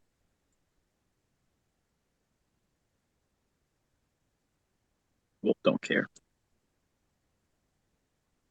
Oh, it's his turn. Okay. So he takes 5 damage. 5 fire damage. Yes, he takes 5 fire damage. Thank you. And so he kind of looks and then he looks back over, and this other frost giant is now looking at him because he just yelled out, "Oh, I'm on fire!" And he kind of looks down, and he's just kind of like, there was a little black small folk thing, but now it's gone. And he just kind of reaches down and just like pats out his leg and puts the fire out. Oh shit. And then he just kind of, and then now he's like looking around. He's like, and he looks at this other one. Something's going on. Be on guard. Oh my god, poor Mark. Yeah.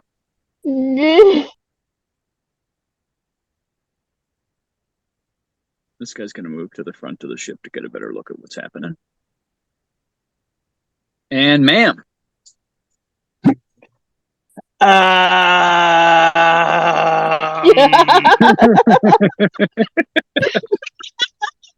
listening.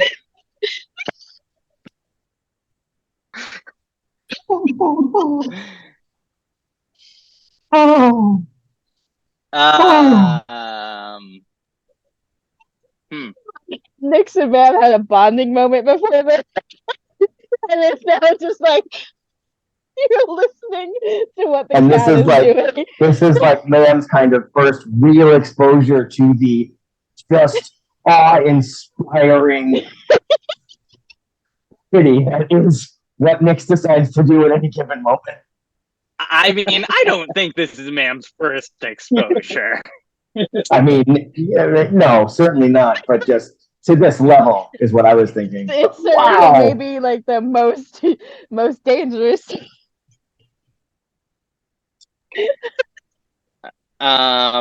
Perfectly cat-like.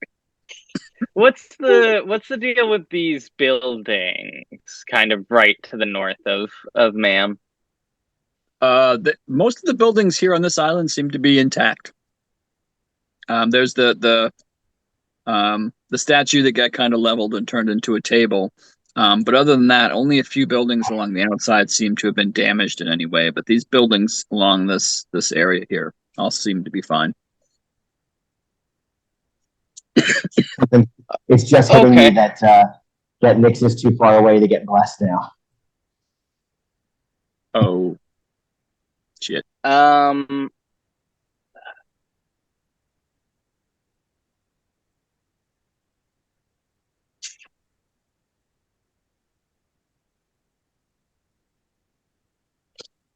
I don't.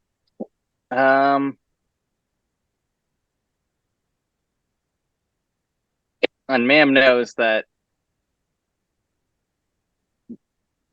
she should stay within range for blessing purposes, so she doesn't want to go too far. Would she still be in range if she went off the edge of the building and just got on the ground? Yeah, you're still within 30 feet. Yeah, I think I want to just start getting ready to climb down.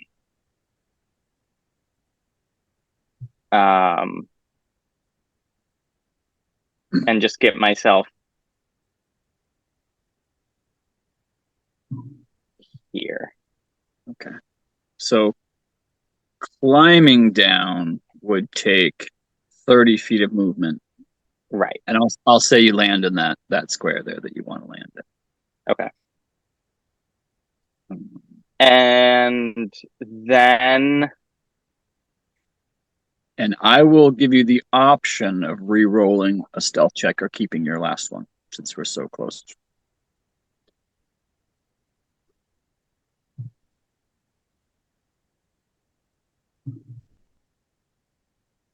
I'll roll a new one. Right. Oh, at advantage. At advantage, yep. Thank you. Oh, right. Okay, yep, I feel better. Yep, even better about that.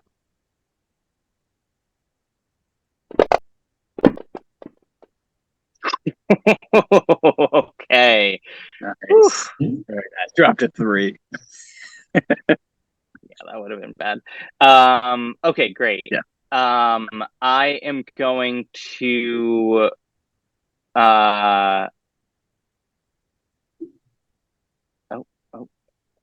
I'm getting lag. I have enough space right here to get big, right? Yeah, definitely. And that is not casting a spell, just like the Blade Song. Yep. Yep. If it's not doing damage and it's not like casting, then yeah, I'm fine with it. And then I would still be able to like squeeze through this building and the wall there if I wanted to, right? Yes. Yeah. No movement restrictions or anything. Man, I really just flavor-wise really want to do it like as I come out of invisibility, but strategically I'm just gonna do it now. To save my bonus action later on. So yeah, I'll do that, and then I'll ready an action if something approaches me, I will take a swing. Okay. If something gets like close enough for you to hit, or if something like comes over aggressive. Like do you only want to attack it if it looks like it's going to attack you? I only want to attack it if it looks like it's coming over to like investigate me. Okay. All right. Yeah. Very good. Yeah, so definitely some level of aggression. Okay.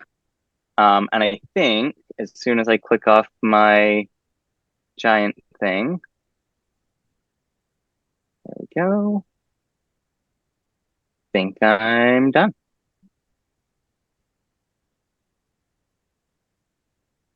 Assume you want this space, or do you want this space? Like, how do you want to grow big? I cannot see what you're saying, but I'll grow big in the like down. Do you want to be left? Do you want to be closer or farther from the giant when you get big? A little bit farther. Okay. Yep. Yep. Right there. Perfect. Excellent. Okay. All right. Is that your turn? That is my turn. All right. Zwazos. Okay, well, I will go ahead and shoot my thing. I'm sorry, I'm running into that same lag issue. Okay. What do you want to do? I had everybody targeted already for Bless, but it's not there anymore still. Okay. But I'd have to untarget next because. Yep. All right. So you are now targeted with Vark, Naruk, Mayhem, and yourself. So you're casting that Bless, 4th level Bless? Yes. Yep. Okay. Well, it's a second, but it doesn't. Well, it's a third because that's what's in the ring. You have the ring says you have a 4th level Bless and a 1st level Bless. Oh. Right? Up to 5 levels of spells in the ring. Yeah. I would have. Okay. Well, great. I guess, yeah, be the 4th one. I mean, that's what it says. That's good because I thought you usually put in a 4th level. Yeah, I think I did when there were 6 of us, but there's only 5 of us now. Right. And a 4th level only covers 4 people. No, a 4th level covers 6 people. Because because you get 3 in the 1st level and then another 1 every level after that. Oh, that's what it is. Up to 3 plus 1. Gotcha. Right. Okay. Well, there was a 4th level bless in there. So do you want to? Does he want to bless himself? Sure, great. Okay. Wait.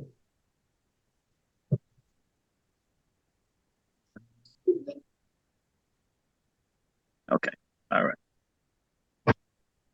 And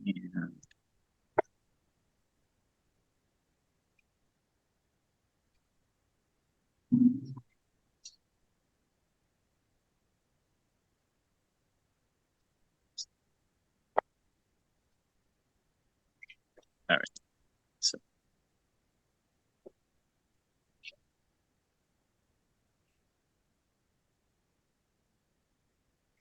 I did not use the spell slot. Fantastic. Perfect. Okay. All right. That's everybody. All right. So that's your action. That's his reaction. So you have bonus action. And so I'd like to cash in 2 sorcery points to quicken a casting of Fireball targeting the 2 giants near the gate and the wolf. Okay. You can do that. Yes. You want me to? Yeah, I'm hopelessly lagged out. Yeah. Okay. How many sorcery points does that take? 2. So quicken.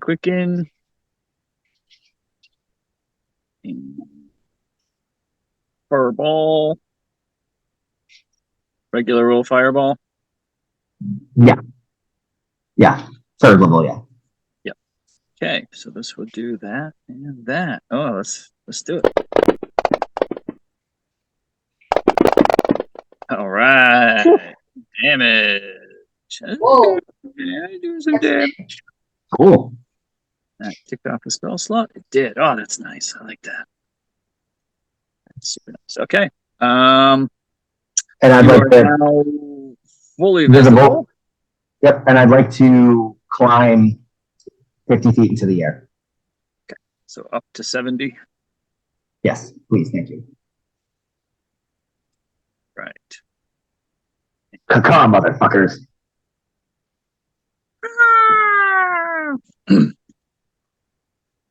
Right. Let's see. And that's your turn? Yes. All right. And it's 2:47. Do we want to pause here and let Oh shit. hopefully Mario and Chris have their turns next time?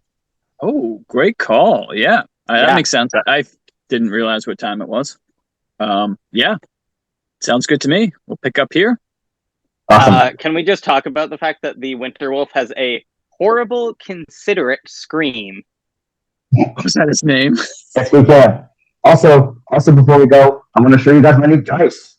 My new dice. Yeah, that thing's cool. That's And then awesome. I've got this guy here.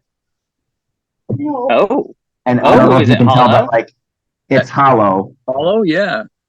It's incredibly fun. It's got That's these little super dragons cool. on it. And then I've got this guy here. Oh, that's nice. Oh, Whoa! that's cool. Right? Like LED dice? Yeah. Are there Yeah, like they come in this batteries nifty. in there? Yeah, they come in this nifty little case that you charge them through. Oh, that's cool. Wow. I mean, I can't imagine they must be totally like ridiculously unbalanced for shit and stuff like That's that. the first thing I was wondering is I mean, Yeah. Well, just Unless- stick them in a cup of salt water. yeah, see what And then happens. what? See if they Oh, that. spin. And then wait for the electronics to die. Yes. That There's was the that. joke. I don't know of a non-saltwater dice test, other than sitting there rolling them and recording it. Right. Roll 100 times and record your results and see how skewed it Yeah. is. You get the same number more than 3 times, then that's the if number you're gonna anything, get. if anything, it's good because the little nodes that it charged with, the little metal node, is on the 1. So if a number's going to be, but it's weird. I'm assuming this is why I found it. I got these on Temu. Okay. But, like- Yeah. All right. Yeah, they're probably not But balanced. like, yeah, and like the charging node is on the 6 for the D6, and then like the 2 on it's the not D8 consistent. Totally like, yeah, it's totally It's just fucked. random. But it's, I mean, it was worth the $5.42 or whatever I spent on them. Yeah. Yeah. Exactly. Yeah. Timo was great for that. Actually, I mean, obviously it arrived. He didn't get screwed, so like that's a great Yeah, buy. right. Like, yeah, like I got all these dice, and I got a Even I got if a they're dice just tray. display dice, like that's cool. Yeah, even Yeah. if they're just for fun. I mean, but yeah, I'm excited. It Anyway, Unless it rolls I a love you 20 guys. 45. Yeah, All right, cool. Oh, That was that's fun. I'm glad awesome. we got to play. Thanks. Yeah, And, Yeah, me I'm too. so glad that we got to Yeah. play and yeah, start yeah. this. Well, This is it's gonna too bad be we never saw chaos. Chris. That's too bad, and it's too bad Mario. that had is to too work. bad. But we'll see if we can catch everyone next week. But neither of them missed a turn, so You know, yeah, exactly. Chris didn't miss a single attack roll, so I don't think he's going to be too upset. That's right. Yep, Yeah. you're right. he Awesome. missed Salty though, so he'll be upset about that. Yeah, too bad. Yeah, but I'm sure he'll see him again. Awesome. Salty's around. Yes. All right, Okay. cool. All right, we'll All see you right, guys talk to later. next time. Bye, guys. I don't know Bye. about